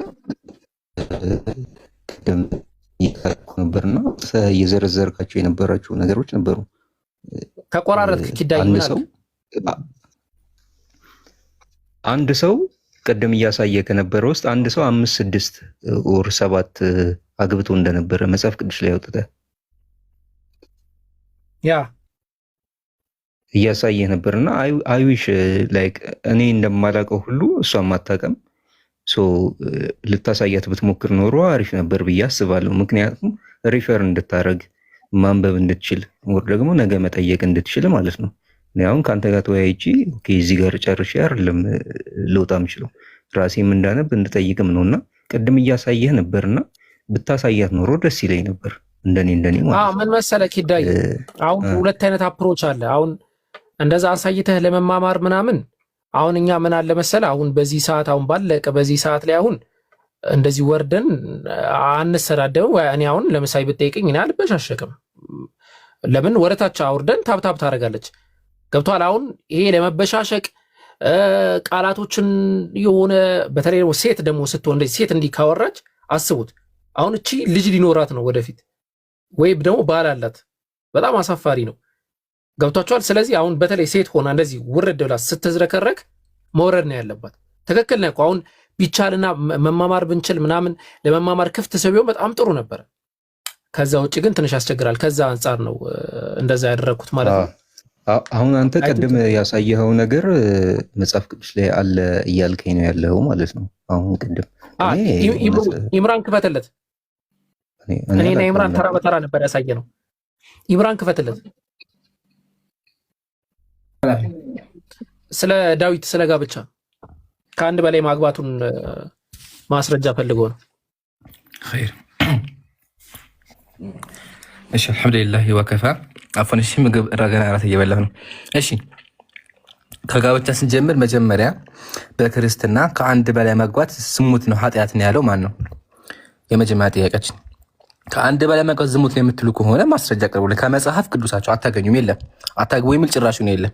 ግን ይገርምሃል መጽሐፍ ቅዱስ ላይ ሲመጣ እግዚአብሔር እንዳውም ለነቢያቶቹ ያጋባቸዋል። ምሳሌ ዳዊት 8 ሚስቶች አሉት እንጂ ከዳዊት በፊት ግን እግዚአብሔር ተነገረውን ተመልከተ። እግዚአብሔር ምን አለ እዚህ ጋር መጽሐፈ ሳሙኤል ካለ ምዕራፍ 12 ቁጥር 8 ላይ መንግስቱንና ሚስቶቹን ሰጠሁህ አለ። እግዚአብሔር ለዳዊት ሚስቶች ሰጠው። ሚስት ብዜት ነው። ስለዚህ እግዚአብሔር በጣም ብዙ ሚስቶች ለዳዊት ሰጥቶታል። ብዙ ሚስቶች። እሺ እንቀጥል። በእስራኤል ላይ በይሁዳ ላይ አነገስኩ። ይህም ሁሉ እንኳን አንሶ የማይበቃ ቢሆን ኖሮ በተጨማሪ እጥፍ አድርጌ በሰጠሁ ነበር። ሚስቶችን እጥፍ አደረግልህ ነበር። ስለዚህ ከአንድ በላይ ማግባት ዝሙት ከሆነ እግዚአብሔር ዝሙት ያሰራ ማለት ነው። ለምን እዚህ ጋር ያው ለዳዊት አጋባ ማለት ነው። አንደኛ እሺ እነማን ናቸው? ጋር ተመልከቱ እነማን እንደሆኑ መጽሐፈ ሳሙኤል ካለ ላይ ስማቸዋለህ። ምሳሌ አሂኖአም፣ አቢጌል፣ ከማአካ ከሃኒ ስማቸው በጣም ከባድ ነው ያለ ከሃኒጊት ቢጣል እና አጌላ ናቸው ሚስቶቹ ማለት ነው። 8 ሚስቶች ናቸው። 1 2 3 4 5 6 7ኛው ደግሞ እዚህ ጋር እንዳለች 8ኛ ደግሞ የእንትና ልጅ አለ ስሙም ጥራለኝ የንጉሱ ልጅ አለ። ስለዚህ 8 ሚስቶች አግብቷል ዳዊት። ከአንድ በላይ ማግባት ዝሙት ከሆነ ዳዊት ለምን እግዚአብሔር ዝም አለ? ይህን ሁላ ሲያገባ ግን መጥቶ ምንድን ያለው ቢያንስ እጨምርልሃለሁ ነው ያለው። እያንዳንዱ ነቢይ ተመልከት። አብርሃም 3 ሚስት፣ ሙሴ 2 ሚስት፣ ያዕቆብ ሰለሞን 1000 ሚስት፣ ያዕቆብ ወደ 8 ከጀመ እስከ 8 ሚስት፣ ኤሳው 7 ሚስት አልቅም። ይሄ ሁላ እግዚአብሔር ያገባቸውና እና ከአንድ በላይ ማግባት ዝሙት የምትሉ ከሆነ እግዚአብሔር ለምን ዝም አላቸው ነው። ኤኒዌይ ማስረጃ የላቸውም። ቀጥላው አይ ኪዳ ልይ ስላለን ያሳየው ሄደን ኦኬ። እና እንደዛ ነው። እሺ ወደ ቀደመው ነገራችን እንመለስና አሁን በቃ ያለው አይወልዱም አይዋለዱም ለምን መስከነ ዋኒ ሄራል በመሀል አትግቡ ከይቅርታ የእግዚአብሔር መንግስት ጽድቅና ሰላም በመንፈስ ቅዱስ የሆነ ደስታ እንጂ መብልና መጠጥ አይደለችም ብለዋል ብሎ የሉቃስን በሮሜ ላይ ያለውን ያነሳል፣ በሉቃስ ላይ ያለውን ያነሳልና ከዛ ወደ ሙስሊሞች ሲኬድ ደግሞ የጀነቱ ቦታ በዚህ መንገድ አይደለም ያለውና ምድር ላይ ያለው ህይወት በዛም ይቀጥላል የሚለውን ነገር ነበር ቅድም እያወራን ያለውና እሱን አስረግጠህ እንደዚህ ነው ብለህ ንገረኝ። እኛ እንደምናምነው ኦኬ ኢምራን መቀጠል ትችላለሽ። አፎን አንድ ሀሳብ ብቻ አንሳብዬ ነው ይችላል። በደምብ ተብራርደታለህ ወንድሜ ኪዳ ወገኔ። እኛ ጀነት ላይ ምግብ ብቻ አለ ብለን አናምንም። ጸጋውን ለሁለት ነው የምንከፍለው። እሺ አንደኛው ጸጋ መንፈሳዊ ጸጋና እንዲሁም ስጋዊ ጸጋ ለሁለት የምንከፍላቸው። መንፈሳዊ ጸጋ ምንድነው ካልን ዩሰቢሁነ አላህን እያመሰገኑ እንዲሁም ፊረፊቅ አላ ሰማያት ላይ ሆነው ይኖራሉ። አንደኛው ጸጋ ይሄ ነው። ምሳሌ ነብዩ ሰለላሁ ዐለይሂ ወሰለም ምን አሉ? ላንብብልህ። ዩሂሉነ ቢተስቢህ ወልሐምድ ከማ ዩሂሉነ አነፍስ አለ። በቃ ሁልጊዜ ተስቢህ ተህሚድ እያደረጉ ፈጣሪያቸውን እያመሰገኑ ይኖራሉ አሉ። ስለዚህ የጀነት ትልቁ ጸጋው ራሱ መጀመሪያ ምንድነው? ፈጣሪ ጋር መሆን ነው። ሰማያት ላይ መሆን ያንን ጸጋ ማግኘት ከፈጣሪ ቁጣ መዳን የፈጣሪን ውዴታ ማግኘትና ፈጣሪህን እያመሰገንክ መኖርህ ነው። ይሄ መንፈሳዊ ጸጋ እንለዋለን። ወደ ስጋዊ ጸጋ ስንመጣ ደግሞ ሰው እንደመሆናችን የሆነ ሰውነታችን ጥላ አንሄድም ገነት ላይ ኦኬ። አሁንም ሰው ነን፣ የውመል ቂያማ ሰው ነን። ስለዚህ ሰውነታችን እኛ ጋር አለ። ሰው እንደመሆናችን ደግሞ ስሜቶች አሉ። ምሳሌ መብላት እንፈልጋለን፣ መደሰት እንፈልጋለን፣ ሚስቶች እንፈልጋለን፣ ሴቶችም ደግሞ እንደዛ ማለት ነው። ስለዚህ አላሁ ሱብሓነሁ ወተዓላ ማ ተሽተሂል አንፉስ ነፍስ የምትፈልገውን ነገር በሙሉ አዘጋጅቷል ሲባል መንፈሳዊም ጸጋዊም ነው ማለት ነው። ጀዛኩም ለአምላክም ማየት የጀማዓት الخير ጀነተ ትልቁ ጸጋው ምንድነው ከተባለ አላህን ማየት ነው። ነብዩ ሰለላሁ ዐለይሂ ወሰለም ሐዲስ ላይ فما اوتوا شيئا افضل من ذلك كما قال ከአላህን ከማየት የበለጠ ጸጋ አልተሰጡም አሉ። ስለዚህ አላህን ማየት ራሱ ትልቅ ጸጋ ያገኛሉ ነው። ኦኬ ሱረቱ ተውባ ቁጥር 21 ከጌታቸው ከሆነ በእርሱ እዝነትና ውዳሴ ያ እዝነቱ ነው፣ ዋናው እዝነቱ ነው። ውዳሴ በገነቶች እነርሱ በውስጧ የማያቋርጥ መጠቀም ያለባት ስትሆን ያበስራቸዋል። አያ ስጋዊ መንፈሳዊ ማለት ነው። ከዛ በውስጧም ዘላለም ዘውታሪውስ ሆኗል። ስለዚህ እኛ ጸጋ ስበሆነ መደሰት ብቻ ሳይሆን መንፈሳዊ ጸጋም እንዳለ ትኩረት ማድረግ አለበት። ዋናው እንዳውም እሱ ነው። ለዛ ነብዩ ሰለላሁ ዐለይሂ ወሰለም ከመንፈሳዊ ጸጋ የበለጠ አላህን ከማየት የበለጠ ምንም አልተሰጡም። ያው ስለዚህ አላህን ማየት ትልቁ ጸጋ ነው ማለት ነው። መንፈሳዊ ይሄ ስጋዊ ጸጋዎች ቀጥሎ የሚመጡ ናቸው። ሚውት አድርጎ እስቲ ምንድን ነው የከፈክብኝ አሉ አረሚ ታርገው ቀጥላ በቂ ጀዛከላ። አይ ነጥብ እሱ ነው የመሰረታዊ የሆነው ነገር አላህ Subhanahu Wa Ta'ala እኛ ሁለት ጸጋ አለ ብለን ነው የምናምነው። ስጋዊም ጸጋ አለ፣ መንፈሳዊም ጸጋ አለ። ምክንያቱም ስጋችንን ይዘን ነው የምንሄደው በመሰረቱ ማለት ነው። ስጋችንን ይዘን ከሆነ የምንሄደው የስጋ ጸጋ የማይኖርበት ምንም አይነት ምክንያት የለም፣ ምንም አይነት ባክግራውንድ የለም ነው የምንለው እኛ ማለት ነው። ምክንያቱም ስጋህን ይዘህ ሄደ ስጋ ለምሳሌ የራሱ የሆነ ፍትወት የራሱ የሆነ ፍላጎት አለ። ያንንም ፍላጎት ይሟላል ብለን ነው የምናምነው ማለት። ሁለቱም ጸጋ ገነት ላይ አለ። ጸጋው ግን ገነት ላይ መኖሩ የሚያስጠይቅ ወይም ደግሞ እንዴት እንደዚህ ይሆናል ተብሎ ጥያቄ የሚያስነሳ ነገርም አይደለም ብለን ነው የምናስቀምጠው ማለት። ያንን ነው መጀመሪያ የምናነሳው ነገር። ሁለተኛው ነገር ምንድን ነው? በገነት ላይ እኛ ሙስሊሞች ሚስቶች ይኖራሉ ወይ? አዎ። ምን ያህል ሚስቶች ይኖራሉ የሚለው ፖይንት ላይ በዑለማዎች መካከል ብዙ ሀሳቦች አሉ። እኛ ግን የምናነሳው ነገር ምንድን ነው? ሊኩሊ ረጁል ምራአታ ለእያንዳንዱ ወንድ ሁለት ሴቶች አሉ። ከዛ በኋላ ደግሞ የፈለገው ሰው አላህ ሱብሓነሁ ወተዓላ የፈለገውን ያክል ሊጨምርለት ይችላል። ይሄ ኢሹ ማድረግ የምናነሳው ነገር አይደለም በመሰረቱ ማለት። ይሄ መጀመሪያው ነጥብ። ሁለተኛ የዛ ህይወት እንደኛ ህይወት አይደለም። የዛ መብል እንደዚህ አይነት መብል አይደለም። መራ የሚባል ነገር የለም። መጠማት የሚባል ነገር የለም። ያ አህለል ጀና የጀነት ሰዎች ወይ ካሁን በኋላ መራ የሚባል ነገር የለም። መጠማት የሚባል ነገር የለም። ወይም ደግሞ ምንድነው የሚባለው ወደ መሸምገል የሚባል ነገር መርከም የሚባል ነገር የለም ብሎ ነው የሚያስቀምጠው አይታል። ስለዚህ ጸጋዎቹን በዚህ ነው ከፋፍለን የምናያቸው። ከዛ አንፃርም እንረዳቸዋለን። ማሂር መጨመርላት ፖይንት ካለ ቀጥለስ። ሰላም አለይኩም። ወአለይኩም ሰላም ወራህመቱላሂ ወበረካቱ። አይ ሁሉም ተዳሷል፣ መጨመር የለም። ዋናው እኛ ስታንዳርድ አውጪዎች አይደለንም። ዋናው ነገር የተሻለው ነገር አላህ Subhanahu Wa Ta'ala ነው የሚያውቀው። በጀነት ይሄ መኖር አለበት፣ በጀነት ይሄ መኖር የለበትም ብለን እንደ ሰው ልጆች ሊሚትድ ካፓሲቲ እንዳለን ግለሰቦች ስታንዳርዶችን አውጪ አይደለንም። ስለዚህ ጀነት ላይ ሰጀሽን አንሰጥም ለማለት ብቻ ነው። ሌላው እንዳለ ነገር ተብሏል። ሰጀሽን ሰጪዎች ግን አይደለንም። የሆነ ቤዝ የምናደርገው ስታንዳርድ ይዘን ኦኬ፣ በዚህ ስታንዳርድ መሰረት እኮ ገነት ላይ ይሄ ነገር መኖር አልነበረበትም፣ እንደዚህ መስተካከል አለበት ብንል ያስኬድ ነበር። ግን ምንም አይነት ቤዝ የምናደርግበት ስታንዳርድ የለም። የሰው ልጅ እንደ ሰው ልጅ ገነት ላይ ይሄ መኖር አለበት፣ ይሄ መኖር የለበትም ብሎ ሰጀስት ለማድረግ ወይም ደግሞ ሀሳቡን ለማስቀመጥ ማለት ነው።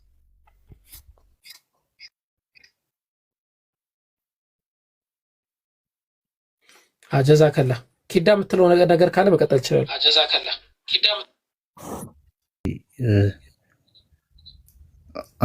አሪፍ ነው የመለሱልኝ። በአንድ ጊዜ ያው ወደ ቀጣዩ የለፍ ብዬ ነው። በአንድ ወቅት ወደ ቤተል አካባቢ ሄጄ ነበርና በጣም የሚገራርሙ ሙስሊም ወንድሞችን አግኝቼ ነበርና በዛ መሀል የሆነ ነገር እያወራ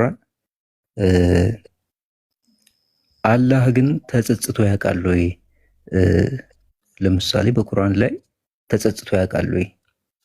የተጸጸተበት ወቅት አለ ወይ ብዬ ጠይቄ ነበረ እና ያው በነበረው ሰዓትና በነበረው ጊዜ ላይ ችግር የለውም አንበበንም ቢሆን እንመልሳለን ችግር የለውም ተብሎ ነበር። ለምሳሌ አሁን እግዚአብሔር ተጸጸተ የሰው ልጅ በመፍጠሩ የሚል አለ በመጽሐፍ ቅዱስ እና አላህ ግን ተጸጽቶ ያውቃል ወይ? በመፍጠሩም ይሁን ወይ የሰው ልጅ ባደረገው ድርጊትም ይሁን ተጸጽቶ ያውቃል ወይ? ወር ደግሞ አላህ ይጸጸታል ወይ? ኦኬ፣ በጣም ጥሩ ጥያቄ ነው። እሰማለሁ አይደለ? ይሰማል። አላህ ስብሐነሁ ወተዓላ በመሰረቱ ማለት ነው አላህ ስብሐነሁ ወተዓላ ጸጸት የሚባል ነገር የለም። አላህ ስብሐነሁ ወተዓላ ማለት ነው። ምክንያቱም አላህ ራሱ ሲያስቀምጥ ምን ብሎ ነው የሚያስቀምጠው? አላህ ሁሉን አዋቂ ነው። ሁሉን አዋቂ የሆነ ጌታ ደግሞ ጸጸት የሚባል ነገር ከባህሪው ውስጥ የለም። የአላህ ባህሪያቶች ሊሚትድ ናቸው። ሊሚትድ ኢን ሴንስ በእኛ አቅል ደረጃ ማለት ነው። ሊሚትድ ብለን የምናነሳው ምንድን ነው? አላህ ያስቀመጠውን ነገር ብቻ ነው። በቃ ይሄ ባህሪ አለኝ ካለ ይሄ ባህሪ አለው፣ አዎ ይሄ ባህሪ ብለን ነው የምናስቀምጠው። ከዛ ውጪ ግን ልክ እንደተባለው አላህ ሰዎችን በመፍጠሩ ይጸጸታል፣ እንዲህ በማድረጉ ይጸጸታል የሚባል ነገር በቁርአንም በሐዲስም አይገኝም። ነገር ግን አንዳንድ የቁርአን አንቀጾችን ሊጠቀስ ይችላሉ። ለምሳሌ ሱረቱል ያሲን አንቀጽ 30 ሰው ሊጠቅስ ይችላል። ያ ሐስረተን ዐለል ዒባድ ማ ያእቲሂም ሚን ረሱሊን ኢላ ካኑ ቢሂ የስተህዚኡን ይላል የቁርአን አንቀጹ ማለት ነው። አማርኛው ምን ብለው እንደተረጎሙት ኢምራን አንዴ ትመለከትልኛለህ? እንዲሁ ዝም ብዬ እያወራሁ ስለሆነ አማርኛው ምን ብለው እንደተረጎሙት ጣሃ ቁጥር ሱረቱል ያሲን አንቀጽ 30 ላይ ያሲን 30 ኦኬ ያሲን ኦኬ በባሮቹ ላይ ዋ ቁልጭት ከመልእክተኛ አንድም አይመጣቸውም በእርሱ የሚሳለቁበት ቢሆን እንጂ ይላል። አዎ አሁን ይህንን ያነሱና በቃ አምላክ ተቆጨ ወይም ተጸጸተ ማለት ነው ብለው ይህንን ሊሞግቱ ይችላሉ። ይሄ ግን ምንድን ነው? በመሰረቱ ቁርአን ወደ 10 የሆኑ አቀራሮች ቁርአን እኛ ድረስ መርተዋል። በ10 የሆነ አቀራር ማለት ነው። አንዱን በደንብ አድርጎ የሚያብራራ ማለት ነው። እና በሌላ አቀራር ላይ ሰነዱ ሰሂህ በሆነ ማለት ነው አቀራር ላይ ያ ሐስረተን ዐለል ዒባድ የሚለው ያ ሐስረተል ዒባድ ዐላ አንፉሲሂም በሚል መጥቷል ማለት ነው። ምንኛ ይቆጫሉ ማለት ነው። በመሰረቱ ይሄ አንቀጽ ላይ ቁጭቱን ወደ አላህ አይደለም የሚመለሰው። እነርሱ ምንኛ ይቆጫሉ ዋ ይላሉ። ያኔ እጃቸው የሚበሉበት ጊዜ ይመጣል። ወየውመ የዐዱ ዛሊሙ ዐላ የደይህ የቁሉ ያ ለይተኒ ተኸዝቱ መዐ ረሱሊ ሰቢላ ከመልእክተኛው ጋር ምን አለ ቀጥተኛ ትክክለኛ መንገድ አብሬ ብሄድ ኖሮ ብሎ እጁን ይበላበት ጊዜ ይመጣል ብሎ ነው ያስቀመጠው። ስለዚህ ተመሳሳይ የሆኑ አንቀጾች ይኖራሉ። እያንዳንዱ መልስ የሚሰጥ ናቸው። ግን የአላህ ሱብሓነሁ ወተዓላ ባህሪያት ሙሉ በሙሉ የላቁ ባህሪያት ናቸው። አላህ መጸጸት የሚባል ነገር የለውም ነው። ከዛ አንጻር ነው እንትን የምንለው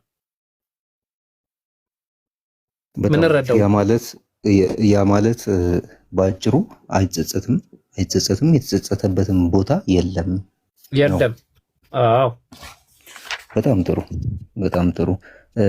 አሁን ይችኛዋ የመጨረሻዋ ጥያቄ ትሆናለች። እኔ ጥሩ ጊዜ እያሳለፉኝ ነው። ምን መሰለህ፣ የሆነ ነገር አንስቼ ላወራ እችላለሁ። ገብቶሃል? ለምሳሌ በገባይ ልክ ባወቅኩት ልክ ወይ ባነበብኩት ልክ የሆነ ነገር አንስቼ ስለ እስልምና ላወራ እችላለሁ፣ ልናገር እችላለሁ እና የዛን ጊዜ ኮምፕሊትሊ አፕሴት የሚሆንበት ሰው ያጋጥመሃል። በቃ በጣም ኦቨር አግሬሲቭ ሆኖ how could it be እንዴት ነው አንተ እንደዚህ ልታወራ የምትችለው? እንዴት ነው እንደዚህ ልትል የምትችለው? ምክንያቱም እኮ ሙስሊም ማለት እኮ እኛም ቢያጠፉን ባንኖር እዚች ምድር ላይ ጭራሽ እኛ ባንገኝ ራሱ ደስ ከሚላቸው አንዶቹ ናቸው። እና ምን በምን አይነት ቋንቋ እና በምን አይነት ሁኔታ ነው እንደዚህ ልታወራ የምትችለው? ለምንስ ነው የምታወራው ይልሃል። ገብተዋል። እና ከዚህ አንጻር አሁን ለምሳሌ ሙስሊም ወር ደግሞ የእስልምና አስተምህሮ ለክርስቲያን ያለሆነ ሊሆን ይችላል፣ ወር ለሌላ እምነት ሊከተል የሚችል ሰው ሊኖር ይችላል። እና ያለው እንትን አመለካከት በምድር ሳለ ምን አይነት ነው?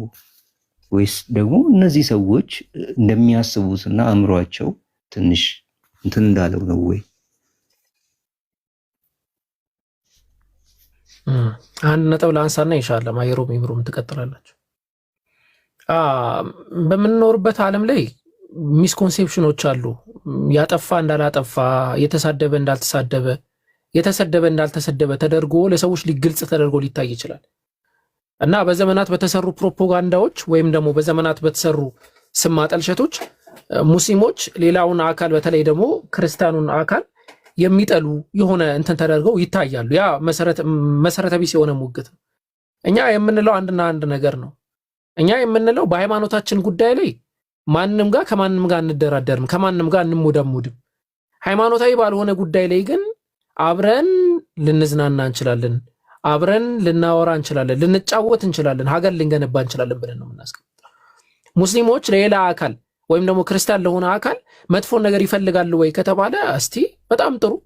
አንድ አካል ለአንድ አካል መጥፎ ነገርን የፈለገ ለሱ በጎ ይውልለታል ወይ ብለን ነው የምንጠይቀው። አይ አይውልለትም ነው ቀጥተኛ መልስ የሚሆን።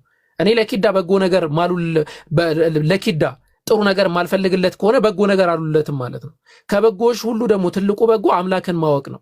እኛ ሙስሊሞች ደግሞ አምላክ እንድንጣራ ተጠይቀናል። ለዚህ ነው ሰዓታችንን መስዋዕት አድርገን ወገኖች ጋር ቁጭ ብለን የምናወራው ማለት ነው። ለእናንተ ጥሩን ነገር መሻት። ይሄ ስስ የሆነ ሙግት መበጠስም ስላለበት መሻርም ስላለበት አምላክን እንድታቁ ከገሃነም እንድድኑ ገነት አብረን እንድንገባ አብረን ነገ የምጽአት ቀን በአንድ መስመር እንድንሆን ነው እየተጣራን ያለው። ይሄ ውዴታ ጥግ ነው። ነብዩ መሐመድ ሰለላሁ ዐለይሂ ወሰለም አንድ ይሁዲ አንድ ክርስቲያን በሚሞት ጊዜ አለቅሶ ያነቡ ነበረ። የሚያስለቅሳቸው የነበረው ነገር ምንድነው? አንድ ነፍስ አመለጠኝ ብለው ማለት ነው። እንዴት አንድ ነፍስ ያመልጠኛል? አይተሃል? የውዴታ ጥግ ከዚህ በላይ አለ? እንዴት ገሃነም አንድ ሰው ይገባብኛል በሚል ማለት ነው። ይሄ ተራ የሆነ 100 ሚሊዮን ብሰጥህ ዋጋ የለውም። ይሄ እዚሁ የሚያልቅ ነገር ነው። ጠፊ የሆነ ነገር ነው። በአንድ ሌሊት አምላክ እሳት ሊያነድበት ይችላል፣ ሊጠፋ ይችላል፣ ሊያከስርህ ይችላል። እሱን አይደለም ነገ የምጽአት ቀን በዛ በፍርድ ቀን ላይ አላህ የፍርዷን ቀን እኛ ጋር በእኛ አገላለጽ ሲገልጽልን ምንድነው የሚለው? እናንተ ሰዎች ሆይ አለ ኢነ ዘልዘለተ ሰዓቲ ሸይኡን ዐዚም። ያ የቂያማ ቀን የምጽአት ቀን የዛ ሰዓቲቷ መንቀጥቀጥ አደገኛ ቀን ነው አለ። ቀላል ቀን አይደለም። የውመ ተዝሀሉ ኩሉ ሙርዲዐቲን ዐማ አርضዐት ወተضዑ ኩሉ ዛቱ ሐምሊን ሐምለሃ ወተረ ናሰ ሱካራ ወማ ሁም ቢሱካራ ወላኪነ ዐዛበ አላሂ ሸዲድ ይላል አላህ ሱብሓነሁ ወተዓላ ሲያስቀምጥ። ምን ማለት ነው? ነገ የቂያማ ቀን የምጽአት ቀን ከነገሩ ክብደት የተነሳ ከፍርዱ መጨነቅ የተነሳ ሰው ልጅ ባጠፋው ነገር ከመጨነቁ የተነሳ ያረገዘች የሆነች አካል እንትኗ ይጠፋል። ያጠባች አካል ያጠባችውን አካል ትተዋዋለች። ያረገዘች የሆነች አካል ደግሞ እርግዝናዋ እንትን ይልባታል፣ ይወርድባታል ልጇ። በጣም ከባድ ቀን ስለሆነ ወተረ ናሰ ሱካራ ሰዎች ሰክረው ትመለከታለህ በድንጋጤ ወማ ሁም ቢሱካራ ጠጥተው ግን አይደለም የሰከሩት በድንጋጤ ሰክረው ወላኪነ ዐዛበ አላሂ ሸዲድ የአላህ ቅጣት አደገኛ ነው። ሶ በዛ ቀን ላይ ኪዳ ከአጠገቤ እንድትሆን ነው የምፈልገው። ሁለት መስመር ነው ያለው። የገነት ሰው የገሃነም ሰው ተብሎ ይከፈላል። ያኔ ከኔ ጋር እንድትሆን እፈልጋለሁ። ይሄ ውዴታ ጥግ ነው። ስለዚህ ከዛ አንጻር የምናነሳው ነው። ማሂሮና ኢምሮ አንዳንድ ነጥብ ጨምሩለት ኢንሻአላህ።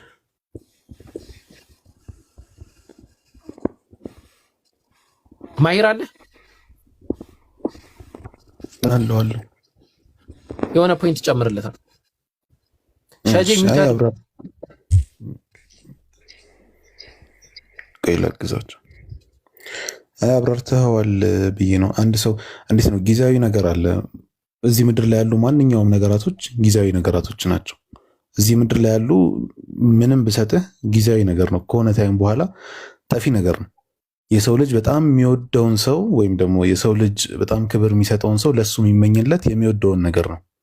እኔ አንድ ለአንድ ሙስሊም ላልሆነ አካል ጥሪ አድርጌ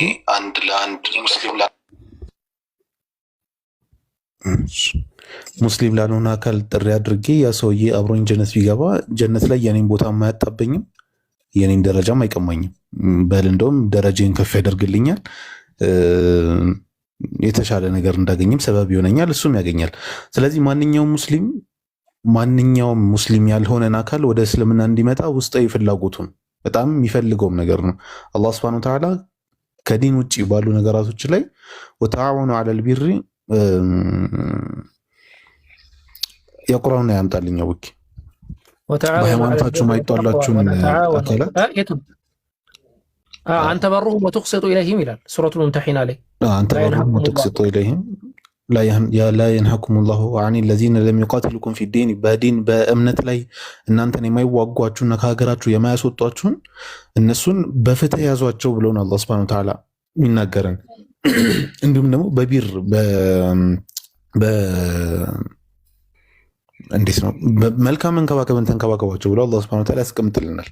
አው ከማቃል ስለዚህ ማንኛውም ሙስሊም ያልሆነ አካል እኛ ዘንድ ያለው ቦታ ሰው እንደመሆኑ መልካም ቦታ ነው የምንሰጠው። እንኗኗራለን፣ ከሱ ጋር በፍትህ እንኗኗራለን፣ ለእሱም ደግሞ መልካም ነገር እናስብለታለን።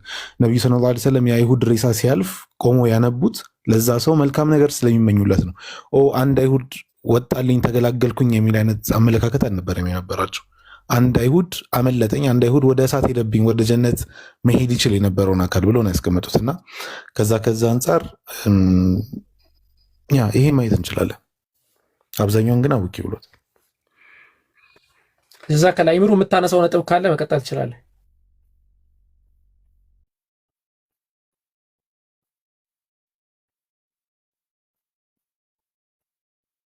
ኦኬ በቃ ኢምሩ አይ ቲንክ የለም መሰለኝ። ኦኬ እኔ እሰማለሁ። ትሰማለህ ኪዳ? በቃ እኔ ይዣቸው የነበረውን ወር ደግሞ እዚህ ጋር ብጠይቅ ያልኩትን ነገር በጥሩ ሁኔታ ጠይቅ ያለው አሪፍ ምላሽ ምን የተሰጠኝ እኔ ብቻ ሳልሆን አክቹአሊ ሁሉም በዚህ መንገድ ቢረዳዳና ቢገባው አሪፍ ነው ብዬ አስባለሁ። አትሊስት ሰው ባይግባባም ዛት ማች እንትን አይደለም፣ ግን በጥሩ ሁኔታ ቢነጋገር አሪፍ ነው ብዬ አስባለሁ። ከዛ ውጭ ግን ስለ ኢብሮ መጀመሪያ ስገባ ስለሱ ነው የነገርኩና አሰማው ነበርና ያው እዚህ ጋር ሄራን ማለች ለመግባት ማንደቀ ሞክሬ ነበር፣ ደክሞት ወጥቶ ነው እንጂ ምን ልል መሰለ፣ ሁልጊዜ የሚያነሳቸው እንትኖች አሉ ጥቅሶች እና ምናልባት እዚህ ጋር ያላችሁ ሰዎች ካላችሁ የኔ ወዳጆች ምናምን ያው እኔ ኪዳ የገጠር ልጅ ነው የምባለው፣ በራሴ ሐሳቤና በራሴ መንገድ ስለሆነ የምኖረው እንዳይደብራችሁ አደራችሁን። እና የሚያነሳቸው ነገሮች አሉ። ለምሳሌ ወደ ቤተ መቅደስ ከማይገቡ ሰዎች መካከል እንደዚህ እኮ ይላል ብሎ ያነሳል። ከዛ ካጠገቡ ያሉ ሁለትም ሶስትም ይሁኑ በፍጹም ስለ ራስህ ታሪክ ነው የምታወራው ወይስ መጽሐፍ ቅዱስ ነው እንደዚህ እያለ ያለው? አይ ነው መጽሐፍ ቅዱስ ነው እያለ ያለው፣ ከፈለጋችሁ ገልጣችሁ እንትን በሉ። በፍጹም አይልም። በፍጹም ከሚሉት ሰዎች መካከልም ያው እኔም አንዱ ነኝ እና ገልጦ ያነብልሃል። ከዛ በኋላ እናንተም ይዩት ይላል። ሌላ ሰው አስታውሳለሁ ባለፈው ሮጣ በፍጹም አይልም ይምጣ መጽሐፍ ቅዱሱ ምናምን ብለው፣ እንደውም ፕሮቴስታንት ነበረች፣ ተገልጦ እንትን ሲል ትክክል ነው አለ አለች። አሁን ለምሳሌ ታዲያ ፈጣሪ አምላክ ፈጣሪ የፈጠረን ፈጣሪ እንደዚህ ይላል ወይ ብሎ ይጠይቃል። እሱ እንዲህ የፈጠረን አምላክ የፈጠረን ፈጣሪ እንደዚህ ይላል ወይ ብሎ ሲጠይቅ ነው በቃ ሌላ ነገር ውስጥ አትክተተኝ፣ ለራሴ በህይወቴ ስንቱ ጥንቅጥ ያለ ሰው ነኝ ምናምን ብሎ የሚመልሱም ሰዎች አሉና ፎር ኤግዛምፕል ግን አሁን እኔን እንደዛ ብለህ ብትጠይቀኝና ፈጣሪ በፍጹም እንደዚህ አይልም። ፈጣሪ በትክክል ሁሉንም የሚያስተናግድ ሁሉንም የሚቀበል አምላክ ነው ብዬ በመልስ ስተት ሊሆን ይችላል ወይ? ኦር ደግሞ አንተ በተጠያቂው ቦታ ብትሆን ልትመልሰው የምትችለው ነገር ምንድን ነው? ገብቷል? አይነ መጭማጫ ይልሃል፣ ሊብሮ ሰንካላ ይልሃል፣ ልፍጥጥ ይልሃል። እነዚህ ሁሉ ወደ ቤት እንዳይገቡ ብሎ ይናገራል ብሎ ይላል። ከዛ አይ ይሄ እኮ ብሉይ ኪዳን ነው ይላል። ብሉይ ኪዳን ነው ይልና ከዛ አዲስ ኪዳን ላይ ደግሞ ስትሄድ አይ እኔ ሕግን ልሽር አልመጣሁም ላስፈጽም እንጂ የሚለው ደግሞ ይቀመጣልና እኔ አሁን ለምሳሌ የለኝም ብዬ ባወራ በእምነቴ ውስጥም ሆኜ ስተተኛ ልሆን ነው? ልክ ላልሆን ነው ወይ?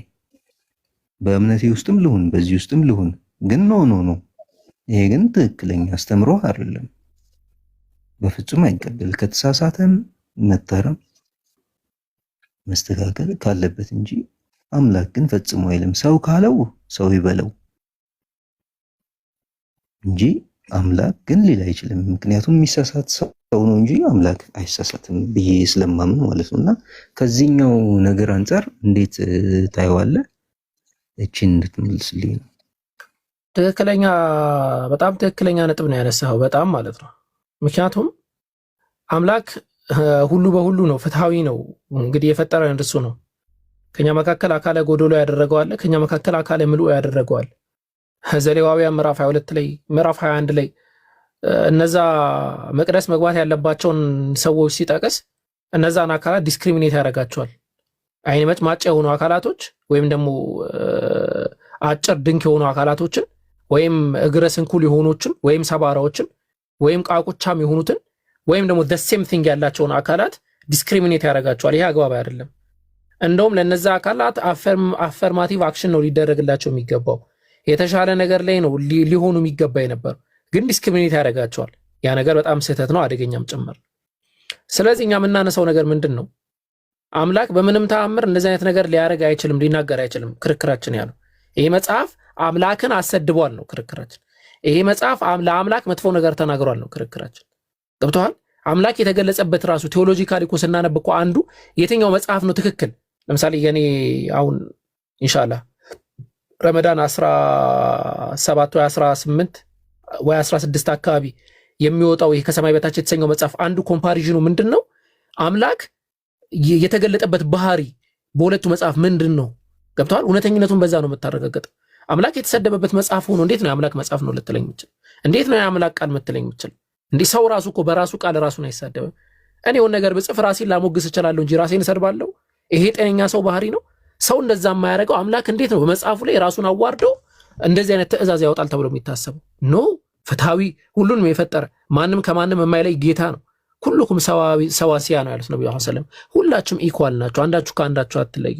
ላ ፈድለ ሊዐረቢይን ዐላ ዐጀሚይ ወላ ዐጀሚይን ዐላ ዐረቢይን ኢላ ቢተቅዋ። አረብ የሆነው ከአረብ ውጭ፣ አረብ ውጭ የሆነው ከአረቡ ምንም የሚለየው ነገር የለም አላህን በመፍራት ካልሆነ በቀር ብለው ነው ያስቀመጡት። አካል ጉዳት ደግሞ ያለባቸው ለምሳሌ አይናቸው የጠፋ የመሳሰለ ነገር ያለባቸው አካላቶችን በአካል ጉዳታቸው ምክንያት ዲስክሪሚኔት እንዳናረጋቸው፣ እነሱን እንዳንሰርባቸው፣ እንዳንወቅሳቸው ነው የታዘዝ ነው። እንደውም አላህ ምንድነው ያለው? በዱንያ ላይ ያለ ሁለቱ አይኖቹን የወሰድኩበት ሰው ነገ የቂያማ ቀን በሁለት ጀነት እከፍለዋለሁ ነው አላህ ያለው።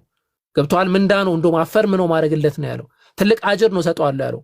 ይሄ የሚያስመሰግን እንጂ የሚያስወቅስ ነገር አይደለም። የሰው ልጅ ወዶ አይደለም አፍንጫው ደፍጣጣ ሆኖ የሚፈጠረው።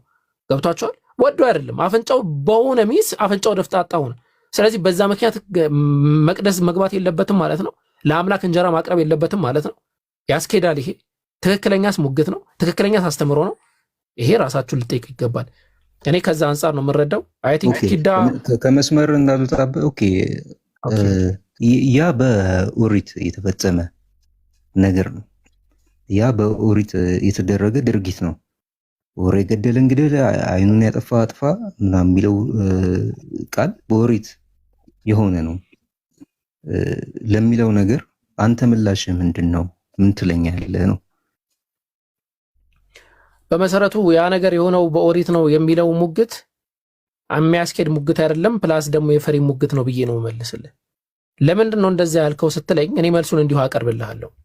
በኦሪት ላይ ያለው አምላክ የእናንተ አምላክ ነው ወይስ አይደለም? ዕብራውያን ምዕራፍ 1 ቁጥር 1 ላይ እግዚአብሔር ከጥንት ጀምሮ በነቢያት አስቀድሞ ይናገር ነበር ብሎ ነው የሚያስቀምጠው። ከዛ በኋላ በዘመናት መጨረሻ ዓለም በዘመናት መጨረሻ በሚወደው ልጁ በኩል ለኛ ተናገረን ነው ብሎ የሚያስቀምጠው። መጀመሪያ ግን ምን ነበረ? በነቢያት የተናገረው እግዚአብሔር ነው። በነቢያት በኩል ሲያዝ የነበረው እግዚአብሔር ነው። ይሄ ደግሞ የዘዳግም መጽሐፍ፣ የዘሌዋውያን መጽሐፍ፣ የዘጸአት መጽሐፍ፣ የዘሁልቁ መጽሐፍ፣ የዘፍጥረት መጽሐፍ የሙሴ ሕግ ተብሎ የሚጠራ መጽሐፍ ነው። የሙሴ ሕግ የተባለው ደግሞ በሉቃስ ወንጌልም ሆነ በሌሎች ወንጌሎች ደግሞ የእግዚአብሔር ሕግም ተብሎ ተጠርቷል። ሐዋርያት ሥራ ላይ ጭምር ማለት ነው። የእግዚአብሔር ሕግ ነው። የእግዚአብሔር ትእዛዝ ነው። እግዚአብሔር የሰጠው ሕግ ነው። እንደውም ይሄንን ነገር ማለት እግዚአብሔር በብሉይ ኪዳን ላይ ወይም ደግሞ በኦሪት ሕግ ላይ ይሄንን ብሎ በአዲስ ኪዳን ላይ ግን ያንን ሕግ ሽሮታል ማለት አንድ ጥያቄን ያቀርባል። አምላክ በጊዜና በዘመናት በደንብ አስተውል። አምላክ በጊዜና በዘመናት ሰዎች ላይ ኢምፓክት የሚፈጥር ትእዛዝን አዞ ይከለክላል ወይ? ትእዛዝን ሊሽር ይችላል። ለምሳሌ በአዳም ጊዜ የነበረ የጋብቻ ሂደትና አሁን ያለ የጋብቻ ሂደት አንድ ላይ ሆን ይችላል። መሻር አለበት። በጊዜው ሰው ስላሌለ ወንድም እህቱን ሊያገባ ይችላል። አሁን ግን አያገባም። ነገር ግን ሰውን ዲስክሪሚኔት በማድረግ ደረጃ በጊዜው ዲስክሪሚኔት አድርጉ፣ ከዛ አሁን መታረም አለብኝ፣ አሁን ዲስክሪሚኔት አላረጋቸውም መስተካከል አለበት ብሎ አምላክ ማለቱ በራሱ አምላክ ወጥ የሆነ ኢተርናል የሆነ እውቀት አለመኖሩን አያሳይም ወይ ነው? እንደውም ድርብ ጥያቄ ነው የምናነሳው። ወይ ደግሞ ያለህ አማራጭ ምንድን ነው? እንደ አንዳንድ የኦርቶዶክስ መምህራን በተለይ የኮፕቲክ ኦርቶዶክስ መምህራን የብሉይ ኪዳን አምላክ ጨካኝ አምላክ ነው እስከ ማለት የደረሰዋል። የኛ አምላክ አይደለም ብለው ያስቀመጡማል። ያንን መንገድ ነው በቃ መከተል ያለበት ሊትራሊ። ያንን ደግሞ ከተከተልክ ችግር ሊመጣ ነው። ብሉይ ኪዳን የአዲስ ኪዳን ጥላ ነው ብላችሁ ነው የምታምኑ። ኢየሱስ ክርስቶስ ብሉይ ኪዳን ላይም ጭምር ነበረ ብላችሁ ነው የምታምኑ። ያው በክርስቶስነት ባይገለጽም በቃል ደረጃ ለዚህ ነበረ ለመጀመሪያ ጊዜ በመሃል ገባሁብህ፣ ይቅርታ። ለዚህ ነበረ ቀድሜ የጠየቅኩህ፣ ለዚህ ነበር አላህ ይጸጽታል ወይ ብዬ የጠየቅኩህ፣ ለዚህ ነበረ። ገብቷል? የሆነ ቦታ ተጸጽቶ ቢሆን ወር ደግሞ የሆነ ቦታ ላይ እንደዚህ ብለዋል ብትለኝ ታሪክ ይገርማል። አላህ ተጸጽቷል፣ ሰው እግዚአብሔርም እዚህ ጋር ጸጸተኛ ተጸጽቷል። ገብቷል? ለምሳሌ አንድ ኪዳ የገጠር ልጅ ዝሙተኛ ነው፣ ጠጪ ነው፣ አጫሽ ነው፣ ቃምዬ ነው፣ መንደርተኛ ነው ምናምን። ገብቷል? ግን አፍተር 5 years ያን ኪዳ ላታገኘው ትችላለህ። ገብቷል? በስርዓት ማለት ነው። የሚገርም ስብዕና ያለው ልጅ፣ በጣም ጥሩ ልጅ፣ በሰዎች የሚከበር በጣም ደስ የሚል ነገር ያለው ሰው ሆኖ ታገኘዋለህ ኪዳን። ገብቷል? ስለዚህ አሁን የነገርኩህን የኪዳን ነገር አምላክ ጋር ደግሞ ማግኘት አለብን ወይ ብዬ ሳስብ አሁን ለኔ አይሆንም ማለት ነው። ስለዚህ ትናንትና እንደዛ ብሎ አይ በቃ አሁን ደግሞ ላሻሽለው እና ደግሞ ደህና ነገር ላድርግ፣ ጥሩ ነገር ላድርግ። ይሄ የሰውኛ ወይም ደግሞ ሰው ሊያስበው የሚችለው ነገር ነው። ገብቶሃል? እኔ ዛሬ ያለኝ መጥፎ ምግባር ከ2 ከ3 ዓመት በኋላ እንደሚቀየረው ማለት ነው። እና ከዛ አንጻር ነው ቀድሜ የጠየቅኩ እንጂ ይሄኛውን ጥያቄ አልጠይቅህም ነበር። አክቹአሊ ሰርዘው ነበር እና ታስገባልኝ ነበር ማለት ነው አመቻችተህ። አዎ እኔ ሐሳቤ እንደዛ ነበር። ገብቷል? ሰው ምን ይገርማል የሚለውን ነገር እንትን ለማለት ነውና ከተጸጸተ ትክክል ነው። ከተጸጸተ እግዚአብሔርም ተጸጽቷል ምን ችግር አለው ብለህ አርጊመንት ልታደርግ ነው።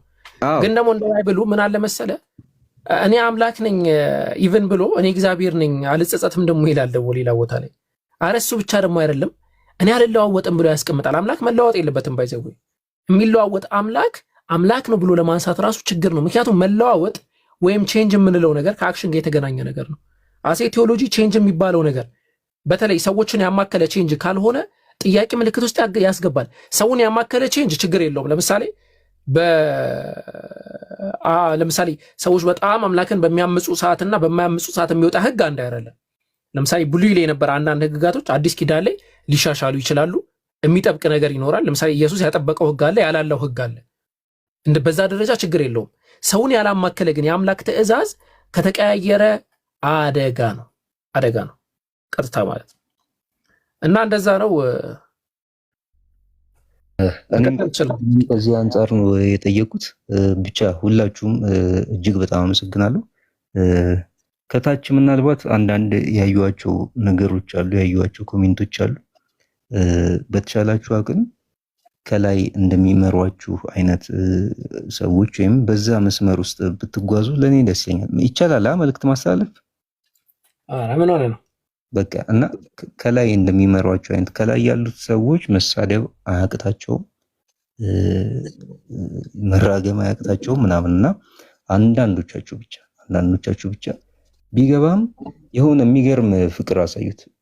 አዘርባይስ እዛ ጋር እንደሚሰደቡ አይነት ስድብ ነው እዚህ ጋርም እያሳያችሁ የምትጓዙት ማለት ነው። ምክንያቱም አንድ አባት ልጃቸው አስቸገራቸውና በጣም እየደበደባቸው አስቸገራቸው። አባቱን ማለት ነው ልጃቸው ይደበድባቸዋል። ሶ ምን ችግር አለው? ነብዩ መሐመድ ሰለላሁ ዐለይሂ ወሰለም ስላሉ ወደ እሳቸው ወስጄ እናገራለሁ፣ ፍርድ ጠብቃለሁ ብለው ይዘው ሄዱ። ልጃቸውን ሲሄዱ እሺ ምን ነበር? ይሄው ልጄ ይደበድበኛል፣ እንደዚህ ያደርገኛል ብለው ተናገሩ። ሲናገሩ ረሱል ምንድን ነው ያሉት? ቁርአን ቀርቷል ወይ ልጅ? አይ አልቀረም። ታዲያ ምን ልጄ ደበደበኝ ትላለህ? ምን ልጄ ረገጠኝ ትላለህ? ግመሌ ያሳደግኩት ግመል ረገጠኝ አትልም ወይ ብለው ተናገሩ። which means ስብዕና የሌለው ሰው ወይ የሆነ ነገር የሆነ አስተምህሮ የሌለው ካስተዳደጉ ስርዓት ብልሽት ያለበትን ሰው እንዴት ብላችሁ እንትን ልትሉ ትችላላችሁ? ሰው ቢሰድባችሁ እንኳን የረገጣችሁ ግመል ነው ማለት ነው። ያ እኔ እንደዛ ስለማስብ ከላይ እንደሚመራችሁ ነው። ኢምራን ለምን ጸጥ እንዳለኝ አላውቅም። እኔ ያው ብዙ ቦታ ስለማየውና ስለምወደው ሊሆን ይችላል። ካልተረጋጋ ያለው ያዳመጥኩ ነው አለ።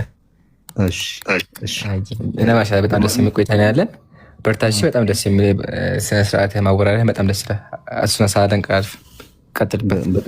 በጣም አመሰግናለሁ። ከታች ሆኜ ልስማ ወይም እዚህ ሙይት ማድረግ እችላለሁ፣ ከታች መስማት እችላለሁ። ችግር የለውም። መቀመጥ ትችላለህ። አንድ ክርስቲያን ነው ከዚህ በኋላ የምናስተናግደው። ይልመድብህ ኪዳዬ። እንግዲህ ሌላም ጊዜ ናና እንዲሁ ዘያይረን አብሽር። ያው ጥያቄዎች ይኖራሉ። ከአጠገቢ በር አስቀምጬ መጠየቅ መብቴ ነው፣ ጠይቃለሁ። አዎ በጣም ጥያቄ። በተለይ የሚገርምህ ነገር ምንድን ነው? አንዴ ዮናስ ትቀጥላለህ። እኔ መጀመሪያ ላይ እስልምና ጥናትን ለማጥናት መሰረት ጥርያ አንድ ብዬ ሀ ብዬ መጽሐፍ ከፍቼ ማስታወሻ ይዤ ቁርአንን ማለት ነው መጀመሪያ ቁርአንን ማጥናት ነው የምላችሁ፣ መቅራት ሳይሆን ለማጥናት ሳሰብ መጀመሪያ ያጋጠሙኝ አናቅስቶች በጣም ገራራሚ አናቅስቶች ነበሩ፣ ወይም ደግሞ አብዝቼ የምሰማቸው የነበረው ማለት ነው። እና ፖይንት ወየስአሉነከ ነው። ይጠይቁሃል፣ እንዲህ ይሉሃል፣ እንዲህ ሲሉ እንዲህ በላቸው፣ እንዲህ ሲሉ እንዲህ በላቸው። ዘን አይምሮ ላይ ምንድን ነው የጫረብኝ የነበረው? ያ ማለት ጥያቄ በጣም ተፈላጊ የሆነ ነገር ነው ማለት ነው። ጥያቄን እኛ ጋር ጥያቄ መጠየቅን ያስጀመረውና ያስተማረው አምላካችን አላህ ሱብሃነሁ ወተዓላ። እንዲህ ብለው ይጠይቁሃል፣ እንዲህ ብለህ መልስ ስጣቸው። እንዲህ ብለው ይጠይቁሃል፣ እንዲህ ብለህ መልስ ስጣቸው። እንዲህ ብለውም ሊሞግቱ ይችላሉ፣ እንዲህ ብለህ ሞግታቸው። ሙግት ጭምር ማለት ነው፣ ሐቂቃ ማለት ነው። ሙግት ጭምር ያቀርባል። ምን ይላል መሰለ? አይሁዶችና ክርስቲያኖችን በኢፍ ሙግት ያቀርብና አይሁዶችና ክርስቲያኖች ቁርአን ከኋላ የመጣ ስለሆነ መጨረሻ የመጣ ስለሆነ መለኮታዊ ቃል አድርገን መያዝ የለብንም፣ ለምን መለኮታዊ ቃል አድርገን ልንይዛቸው እንችላለን የሚል አርጊመንት ሊያነሱ ይችላሉ ይላል። በውስጥ አዋቂነት ነው ይሄንን የሚያነሳው። ከዛ ምን ይላል? እንዲህ ይበላቸው። ምን እንደዛማ ከሆነ ኢብራሂምም እኮ አይሁድ አልነበረም። ምክንያቱም አይሁድ የሚባለው ነገር ከእርሱ በኋላ የመጣ ነው። ክርስቲያንም አልነበረም። ክርስትና የሚባለው ነገር ከእርሱ በኋላ የመጣ ነው። ደሴም ነው ሎጂካል የሆነ አርጊመንት ነው። ስለዚህ እንደዚህ እንትን አታንሱም ብሎ ኢቭን ሙግቶችን ያዋቀራል። አምላክ ስለመኖሩ ሙግቶችን ያዋቀራል። የኢንፋይናይት ሪግረስን ሐሳብ ያስቀምጣል። የኮንቲንጀንትን አርጊመንት ያስቀምጣል። ኮንቲንጀንሲ ማለት ነው። የተለያዩ ሐሳቦችን ያስቀምጣል። እና አሁን ኪዳ አሁን ገብቶ አይታችኋል። የጠየቀበት ሞራል እና ሴንስ ይሄ ካለው ከነባራዊ ዓለም የወጣ ነው። ይሄ ጭቅጭቁ፣ ይሄ የህፃናት መንደር በቃ ከዛ ይወጣል። ላቅ ያለ የስኮላሮች መንደር ይሆናል። በቃ ጥያቄ ትጠይቃለህ፣ ከተስማማ ትስማማለህ፣ ካልተስማማ ፈርዘር ሞር የምትሄድበት ፖይንት ላይ ትሄዳለህ። እንደዛ ነው የሚያስኬድ ነገር ደግሞ ካሌለ ላለመስማማት ተስማምተህም መሄድ ይቻላል። ላለመስማማት እኔና ኪዳን ሳይ ካልተስማማን ላለመስማማት ተስማምተን ይላል እስቲ ምናምን የተናገርከው ነገር ብዙ አልተዋጠልኝም፣ ነገ የሆነ ነገር ደግሞ ሪፈር አድርጌ እመጣለሁ ብሎኝ ደግሞ ይሄዳል። በቃ ሰላም፣ ጭቅጭቅ የለም፣ መሰዳደብ የለም። በቃ ይሄ ውጥረቱን ብዙ ጊዜ የምናገረው ክርስቲያኖች እዚህ ቤት ስመጡ በተቻለ መጠን ውጥረቱን በጥሱት። በቃ የለም ያ ውጥረት ተውት። ጦርነት አይደለንም ያለ ነው። እኛ ፖለቲካል የሆነ ኢንጌንጅመንት አይደለም ያለ ነው። እኔ አባታችሁ ገዳይ አይደለሁም፣ እናንተ አባቴ ገዳይ አይደላችሁም። የሚያጣላን ነገር የለም፣ የሚያጋጨን ነገር የለም። ሲምፕሊ ለመማማርና ለመማማር መንፈሳዊ ቦታ ነው ያለነው። አንድ ግለሰብ በጣም የሚገርመኝ የተናገረው ንግግር አለ። ፖለቲሻን ነውና ፖለቲሻኖችን ለረጅም ጊዜ ያወያያል፣ ዲቤት ያስደርጋል። አንዴ ሃይማኖተኛንን የሚሉ አካላትን ዲቤት አስደረገ። ከዛ በኋላ መጨረሻ ላይ ያስቀመጠው ነገር ምንድን ነው? እኔ ፖለቲካ ይሻለኛል። ሃይማኖተኛ የተባሉ አካላቶች ከፖለቲሽያኑ ከዚህ ዓለም ሰው የባሰ ሆኑ። እኛ የምጽአቱ ዓለም የዛ የመጪው ዓለም ሰው ነን፣ የዚህ ምድር ሰው አይደለንም፣ ስጋ ምናምን አያስጨንቀን የሚሉ አካላቶች የባሰ ሆኖ አገኘዋቸዋል። ብሽሽቁ፣ ስድድቡ፣ ማፌዙ፣ ማላገጡ ምናምን ማለት ነው። ስለዚህ በተቻለ መጠን ያንን አቮይድ አድርጉ። እዚህ ስመጡ በተለይ አቮይድ አድርጉ ፕሊስ። በቃ መጨረሻ አቮይድ አድርጉ። እሺ እና እንደዛ ነው። አዎ እኔ እውነት ባለጌ ለአንድ ደቂቃ ባለጌ ይሁን ካልከኝ ማለት ነው ከተፈቀደልኝ ማለት ነው እውነት ለመናገር ማለት ነው እውነት እኔ በሌላ ወገን ያለው ለምሳሌ እንደኔ ያለውም ሊሆን ይችላል በሌላ ወገን ያለው ሰው ስለ እስልምና አስተምሮ ስለ እስልምና ዕውቀት እንዲኖረው ነው እንዴ የሆኑ ሰዎች የሆኑ ቦታ የተሰኩት ብዬ እንድጠይቁ ሊያደርገኛል። አንዳንዴ ካለው ይሄ የሶሻል ሚዲያ ላይ ከማየው ነገር አንፃር እንዴ ሆን ተብሎ ስለ እስልምና ትምህርት ስለ ሙስሊም ጠይቀው እንዲያነቡ በደንብ እንዲያውቁ ነው እንዴ እነዛ ሰዎች የተቀመጡት ብዬ እንዳስቡ ሊያደርገኛል።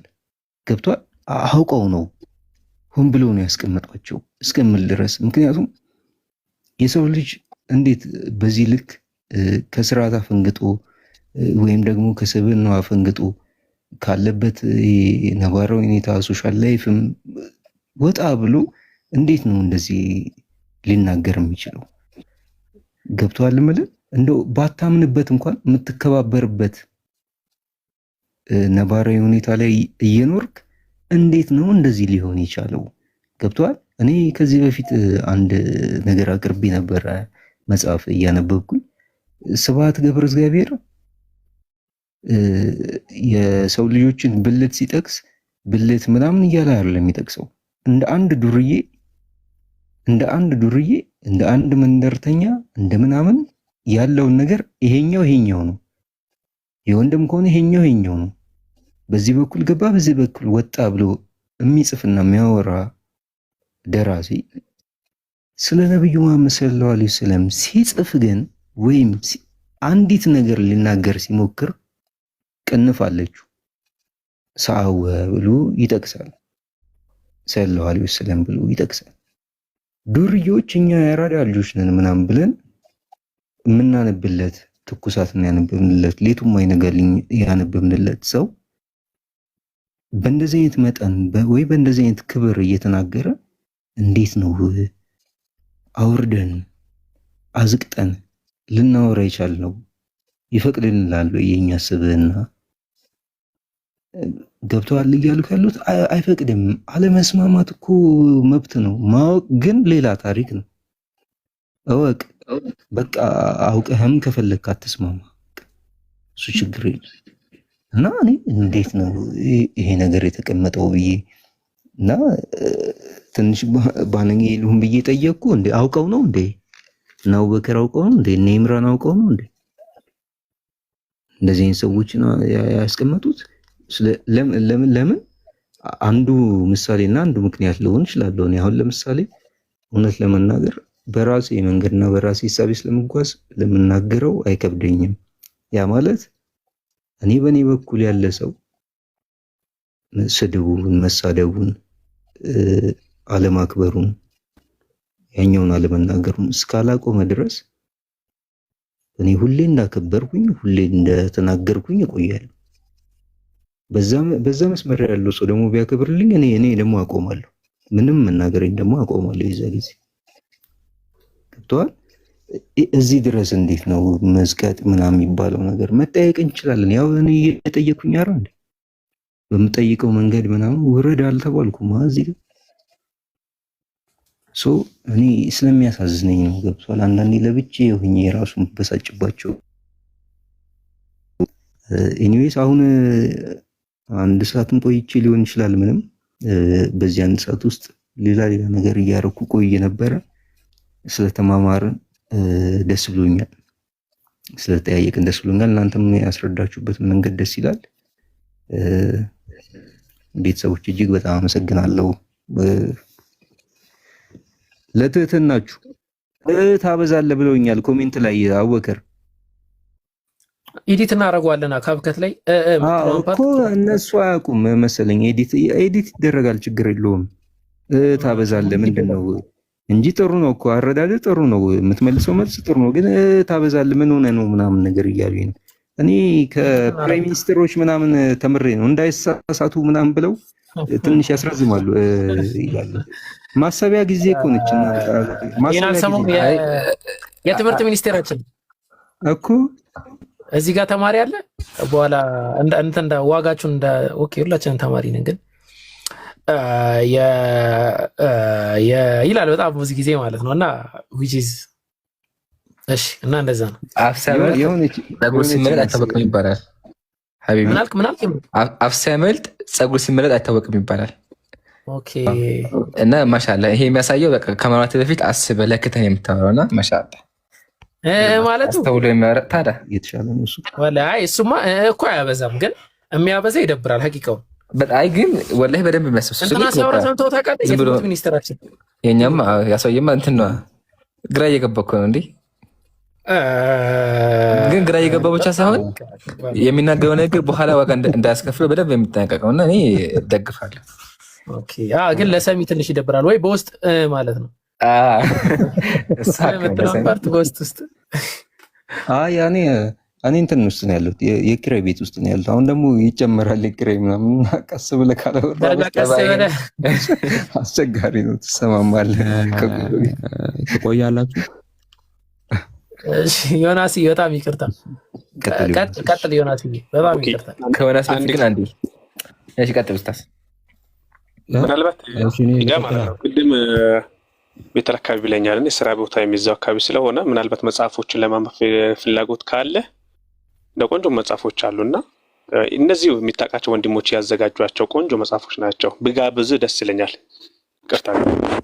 እሺ፣ የሆነ መጽሐፍ አለ የነብዩ መሐመድ ሰለላሁ ዐለይሂ ወሰለም የሆነ የቆየ መጽሐፍ አለና እሱን ካልሆነ ቆይ ፎሎ ላድርግና በውስጥ እንትን ልክልሃለሁ፣ ኢሜጁን ልክልሃለሁ እና ምናልባት ካለ እሱን ብትሰጠኝ አሪፍ ነው፣ ደስ ይለኛል። ችግር የለም። ሌሎችም ቆንጆ መጽሐፎች አንተ ጋር ያሉትን ይጠይቅህና የሌሉትን ደግሞ እኔ ያቀብላል። ደግሞ ትሩ ከታችን የሚፈልጋለው ብለዋል። ትሩዝ ነው መሰለኝ የሚለው። በቃ አናግሩኝ። እሺ፣ ያው ፎሎ አድርጉን፣ ፎሎ ይመልሳለን፣ እናወራለን። ችግር የለውም፣ እልክልሃለሁ። እሺ፣ አመሰግናለሁ በጣም። አይ እዚህ ጋር ኡስታዝ ቀደም ከጀዛ ከዳ መጀመሪያ ኪራ ያው ዛሬ የተገናኘ ነው፣ ግን በጣም አወራረህ በጣም የበሰልክ ሰው እንደሆን ካሳያልና ዱዓ እናደርግልሃለን። አላህ ብርሃን ይስጥህ፣ ሂዳያ ይስጥህ። ዱዓችን እሱ ነው። ለእኛ ወደድነውን ለአንተም ይስጥህ እንላለን እና ኢንሻላህ ከዚህ በኋላ አንተ ያው እንግዳ ሳትሆን ምንድን ነው የሚባለው በቃ ቤተሰብ ነህ። ስለዚህ ሲመጣ ፈታ ብለህ ደጋሽ ይባላል። እንደዚህ አይነት ሰው ደጋሽ፣ በቃ ደጋሹ ነህ አንተ። ከዚህ በኋላ ሲመጣ እንደ ቤትህ ይኸው። እንዳውም እኛ እያስፈቀደ ማዋት ያለብን ከዚህ በኋላ እናወራ ብለን ጠይቀን ምናምን የምናወራ እንዳታስብ። ኢንሻላህ በቃ በርታሻ፣ አትጥፋ። ኢምራን ላይ ጨምርለት እንዴ ትንሽ የምንጫወት እንጂ ቤተል ሄድኩኝ ብዬ ነበረ ባለፈው እና አንዋር ወንድሜ እንዳለኝ ታውቃለህ። 2 ደቂቃ ብቻ። እሺ ቀጥል። ቤተሰብ ነው ምናምን ስትል እኮ ነው ቤተኛ አሉ፣ ከስርም ቤተኛ እያሉ ከዚህ በኋላ ችግር የለውም ምንም እንዳታስቢ አላት። አንድ እህታችን ነበረች። ታዩ ችግር የለውም ከዚህ በኋላ ምን ክንፉ የተዶሾ እርግብ ታውቂያለሽ ምናምን አለ። የተመማየር ማለት ነው። እንደዛ ነው አባባሉ ማለት ነው። የዛኔ በጣም አስቆኝ ነበር። አሁን ኢምራን ትንሽ ሲደግመው ነው ያሳቀኝ። እሺ ዮናስ መቀጠል ትችላለህ። ይቅርታ በጣም ሲደረግ እርግብ ሲራባ መጀመሪያ እንዳጠፋብህ እንትን ታደርገዋለህና በቃ አንተም ከዚህ በኋላ ከኛ ቤተሰብ እንዳጠፋ ለማለት ነው። እንዳውም በአባባሉ ቦታውን አግኝቷል። አሁን አይደለ ትንቢቱ ተፈጽሟል። በእኛ ይሄ ደብል ፕሮፌሲ ይባላል በንጽጽር ቋንቋ። ዮናስ ጊዜ ስለያዝኩብህ ይቅርታ። በጣም መቀጠል ትችላለህ ወንድሜ ዮናስ። እሺ አቡበከር እንዴት ነሽ? ደህና ነህ? ሰላም ነው? እንዴት ነህ? በጣም ይቅርታ። እሺ ዮናስ። አይ ችግር የለውም። አይ ቅድም እያስተማርከ ያለ ክርስቶስ ዳግም ከተነሳ በኋላ በልቷል ጠጥቷል ስትል ነበርና ማስረጃውን ታሳየኛለህ? ያኛው መጀመሪያ ጥያቄ። እሺ ከባድ ጥያቄ ነው የጠየቀኝ በዚህ ሰዓት። እሺ አላህ ይሁን ድክመታው ኦኬ አለ ፊት ለፊት ክፈትልኝ። የዮሐንስ ወንጌል ላድርግለትና አሳ ቀድሞ ከወጣ ነገር ጥቅሱ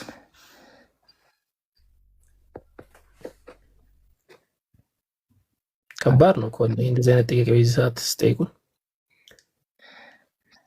እሺ እንትን ክፈትለት፣ የሉቃስ ወንጌልን ክፈትለት ይምሩ። እሺ ሉቃስ ስንት? ሉቃስ ላይ አለ። ሉቃስ ምዕራፍ 24 24 ቁጥር ስንት? ምዕራፍ 24 ቁጥር 41 41 አይዋ ሉቃስ 24 41 ይታያል። ታውልቼ ናጣው። ኦኬ እሺ 40 ኦኬ ቀጥሉ ይምሩ። አሳይ እንትን በለው አመድ። እሺ ከቁጥር 37 ልጀምርና ራሴ እንደሆንኩኝ እጆቼን እግሮቼን እዩ፣ በእኔ እንደምታዩት መንፈስ ስጋና አጥንት የለውምና እኔ ዳሳችሁ እዩ አላቸው ኢየሱስ። ይህንንም ብሎ እጆቹን እግሮቹን አሳያቸው። እነርሱም ከደስታ የተነሳ ገና ስላላመኑ ሲደነቁ ሳሉ በዚህ አንዳች የሚባል አላችሁን አላቸው። እነርሱም የተጠበሰ አሳ አንድ ቁራጭ ማር ወለላ ሰጡት አለ። ምን ቀረበለት? አሳ አንድ ቁራጭ ማርና ወለላ የማር ወለላ ቀረበለት ማለት ነው። ተቀብሎም በፊታቸው በላ። አገኘ ማስረጃውን። ኦኬ እሺ አገኘሁት። እሺ ስለ ጀነት ደግሞ ጀነት ስትፈጠር ድጋሚ መፈጠር አለ? ድጋሚ መፈጠር ማለት የሰው ልጅ ከሞተ በኋላ ድጋሚ ጀነት ይገባል ምናምን አይደል? እንደዛ አይደለ አስተምሮቱ? ድጋሚ ሳይሆን ጀነት ይገባል ነው። ድጋሚ የሚባል ነገር የለም። ጀነት ከገባ በኋላ ጀነት እንዴት በዚሁ አሁን ባለህበት ፊዚካሊ ነው ጀነት የምትገባው? አይ አይደለም። ቁርአን ላይ አለ አንድ የሚያስቀምጠው ነገር። መጀመሪያ ማወቅ ያለብን ነገር ጀሰድ ሰውነታችን ጠፊ ነው። ሰውነት የማንኛውም ሰው ይጠፋል፣ ግን ሩህ አጠፋም። ሩህ የምትባለው ነገር ከተፈጠረች በኋላ አጠፋም። ኦኬ ይሄን ከተስማማን አንድ ሰው ሲሞት ስጋው ይበሰብሳል፣ አጥንቱም ይበሰብሳል፣ ግን ሩህ አለች።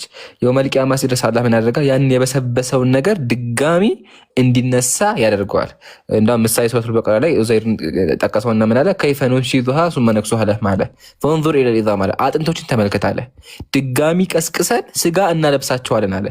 ስለዚህ የውመል ቂያማ ላይ አላህ ሱብሓነሁ ወተዓላ ሲያዝ ሁሉም ሰው ከመቃብሩ ድጋሚ ህይወት ዘርቶ ይወጣል። ስጋውን ድጋሚ ይነሳ። ስጋውን የሚነሳው ደግሞ ድጋሚ አዲስ ስጋ ይለብሳል። ኦኬ ግን ያው ነፍሱ ኦልሬዲ ነበረች ማለት። ስለዚህ ፈኢዛ ኑፊኸ ፊሱር ፈኢዛ ሁም ሚነል አጅዳቲ ኢላ ረቢሂም የንሲሉን ከመቃብራቸው ወጥተው ይወጣሉ። ስለዚህ ሰው ልጅ ድጋሚ ስጋው ራሱ ይነሳል ነው። ይሄ ነው ያለው በእስልምና። ግን የአሁኑ ስጋ አይደለም፣ አዲስ ማንነት ወይም ደግሞ አዲስ የአሁኑ ማንነት አይኖርም ማለት ነው። ይዛሳ ኖ ማንነት አይደለም። ሩህም አለች ብያለሁ እኮ። ማንነት ሲባል ሊትራሊ የሆነ እንቀየም አይደለም። ሲቀጥል በእስልምና እንዳስተምራለሁ እሱ ምንድነው የውመል ቂያማ ላይ ሁሉም ሰው የሚነሳበት እድሜ እኩል እድሜ ነው። ስለዚህ በሆነ በእኩል እድሜ ሆኖ ይነሳ ነው። ስጋችንም ኦልሬዲ እኮ በስብሷል ሀቢቢ።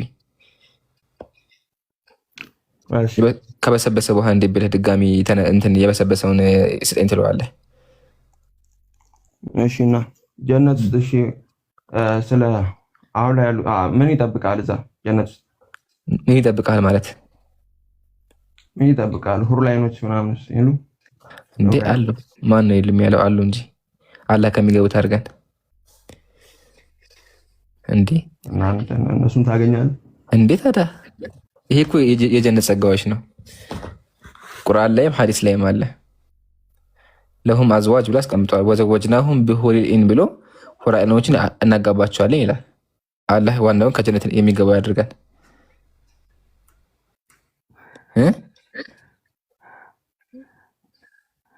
ምን ነው ወንድሜ?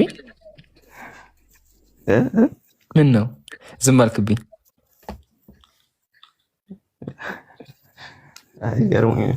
ምኑ ገረመ?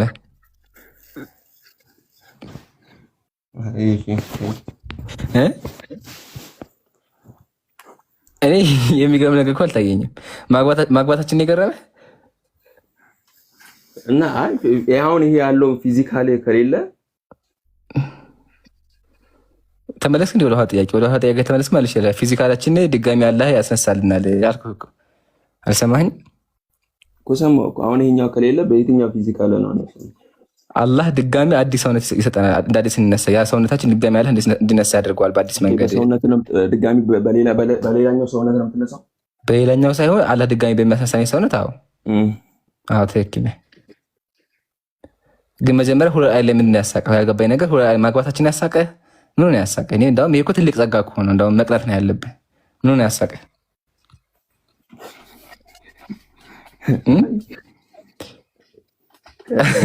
አሁን ያገባ ሰው መንገድ ላይ ብታይ ትስቅበታለህ ወይስ ትቀናለህ? ያገባ ሰው መንገድ ላይ ብታገኘው ጓደኛ ያገባ ትስቅበታለህ ወይስ ትቀናበታለህ? አሁን በዚህኛው ዓለም ነው ወይስ በሌላኛው ነው? ሰው ነህ እኮ በቃ በየትኛውም በዛኛው ሄድ በዚህኛው ቀይረው ሰው እኮ ሰውነት እኮ አይቀይረው። አይ በዚህኛው ስለለመድ ነው ምንም ኖርማል። በዛኛው ሰው ነህ በቃ በዚህ ካልገረም በዛኛው ሰው ነህ ትለምደዋለህ። በዛኛው ዋናው ለመግባት ያደረሰ አይ ቲንክ ኢምራን ይበቃዋል። ሰዓትን በጣም ሄደና አንዴ ሀቢ ክርስትና ላውራ ፈልጋለሁ። ፖይንቱን ኦኬ እዛ ላይ አውሩና እንደዛ ይላል። ኸይራ ሰዓት ይላል ይችላል። ግን አቡኪ ደግሞ እኮ ካሜራውን ዝጋና ማለት ነው። እኔ አሁን ጋር ነሻጣ የመጣና ካሜራውን ዝጋ አረፍ ብለህ ትንሽ ላውራ ፍቀድልኝ። ካለከመ አለ ኸይር ኢንሻአላህ። እሺ አለ እሺ። አሁን ወረደ ልጅ በቃ ከወረደ ተው። እኔ ያሳቅኝ መሰለህ አንዳንዴ ሙግስ ሲነሳ የሆነ እንዳውም የሚያስደንቅ ነገር እንደት ሲነሳ የሚገርም መጀመሪያ እሺ ሁረላ እናገባለን ምን ይሁን ነው እንደም መደነቅ እኮ ነው ያለብን። ለምን ካልን ሰው እንደመሆናችን ጥሩ ነገር አስደስተናል አይደለ? ሁረላ ደግሞ ከጥሩ ነገሮች አንዶቹ ናቸው። ኤኒዌይ ወርዷል። ለማንኛውም በክርስትናም አለ አንድ ሰው ገነት ሲገባ አልጋ ተደግሶለት መልአኮች መጥተው አስገብተውት ከሚስቱ ጋር ፍራሽ ተነጥፎለት ይገባል። ያው ገብቶ የሚያደርገው አይጠፋንም። ኤኒዌይ አለ። እሺ ዳንኤል ሰላም ብያለሁ። ሰላም ነው፣ እንዴት ናቸው? ሰላሙን አላመንተ ቢያል ሁዳ ጥያቄ አለ እስልምና ላይ? እስልምና ላይ ጥያቄ ሳይሆን ቅድም ዘሌዋውያን ላይ በተነሳው ጉዳይ ቅድም እያላችሁ ለምን ታደርግ ማለት እስልምና የለህም ጥያቄ እንጨርስ አንዴ ቆይ። እኔ አክቹዋሊ የገባሁት ቅድም ከኪዳ ጋር ባወራችሁት ነገር ለማውራት ነበረ። በምን ዙሪያ? ዘሌዋውያን ላይ አምላክ ያው ለእንትን እንደዚህ የአካል ጉዳት ያለባቸውን ሰዎች ለቅድስና ተግባር አለመምረጡን አንስቶ ያ ነገር የአምላክ ባህሪ አይደለም፣ አምላክ አያዳላም አይነት ነገር። ኦኬ በዛ ጥቅስ ከፈለክ እንችላለን። ያው ግን እኛ ዋና ፖይንታችን ክርስትና ያልተቀበልንበት ቋቁቻ ገነት የእግዚአብሔር ጉባኤ ስለማይገባ ብቻ አይደለም። ገባል ገባ ብቻ ሳይሆን መጽሐፍ ራሱ ትክክል አይደለም፣ አምላክ ራሱ በትክክል መንገድ አልተገለጸም ብለን የምንሞግተው። አሁን ከዛ ሁላ አንተ መርጠህ የመዘዝከው ቋቁቻውን ብቻ ነው። ግን ከቋቁቻ በፊት እኮ የአምላክ ባህሪያት ተወርቷል። ለምን የአምላክ ባህሪ ለማወቅ ፈቃደኛ አልሆንክም? ስለሆነ በስርዓቱ እየሰማው ስለሆነ ዳንኤል እና ችግር የለውም። እኔ ደስ ይለኛል። ለምሳሌ ብሰማህም ደስ ይለኛል። እዛ ጋር እንደዛ ይላል እና አንተ ልታስረዳበት የፈለግከውን መንገድ ብሰማህም እኔም ደስ ይለኛል። ከአጠገብ ነኝ ያለሁት። እስኪ ንገረኝ። ከፈቀዳችሁልኝ ደስ ይለኛል። እንደዛ ማስረዳት ትችላለህ። አንድ እንተናክ ምን ነገር መሰለህ አስረዳ። እንደዛ እሺ፣ ደስ ይለኛል። አሁን አስረዳና ማለት ነው። ቀድሞ የተነሱ ፖይንቶች አሉ። አሁን በቃ 2 ደቂቃ አለ። በ2 ደቂቃ እና 3 ደቂቃ አድርግልህ በደንብ አድርገህ አስረዳ። ድል ንስትና ከዛ በኋላ እኔ ደግሞ ክርስትና ላይ አምላክ ላይ ጥያቄ አለኝ። እሺ አሁን ቀጥል።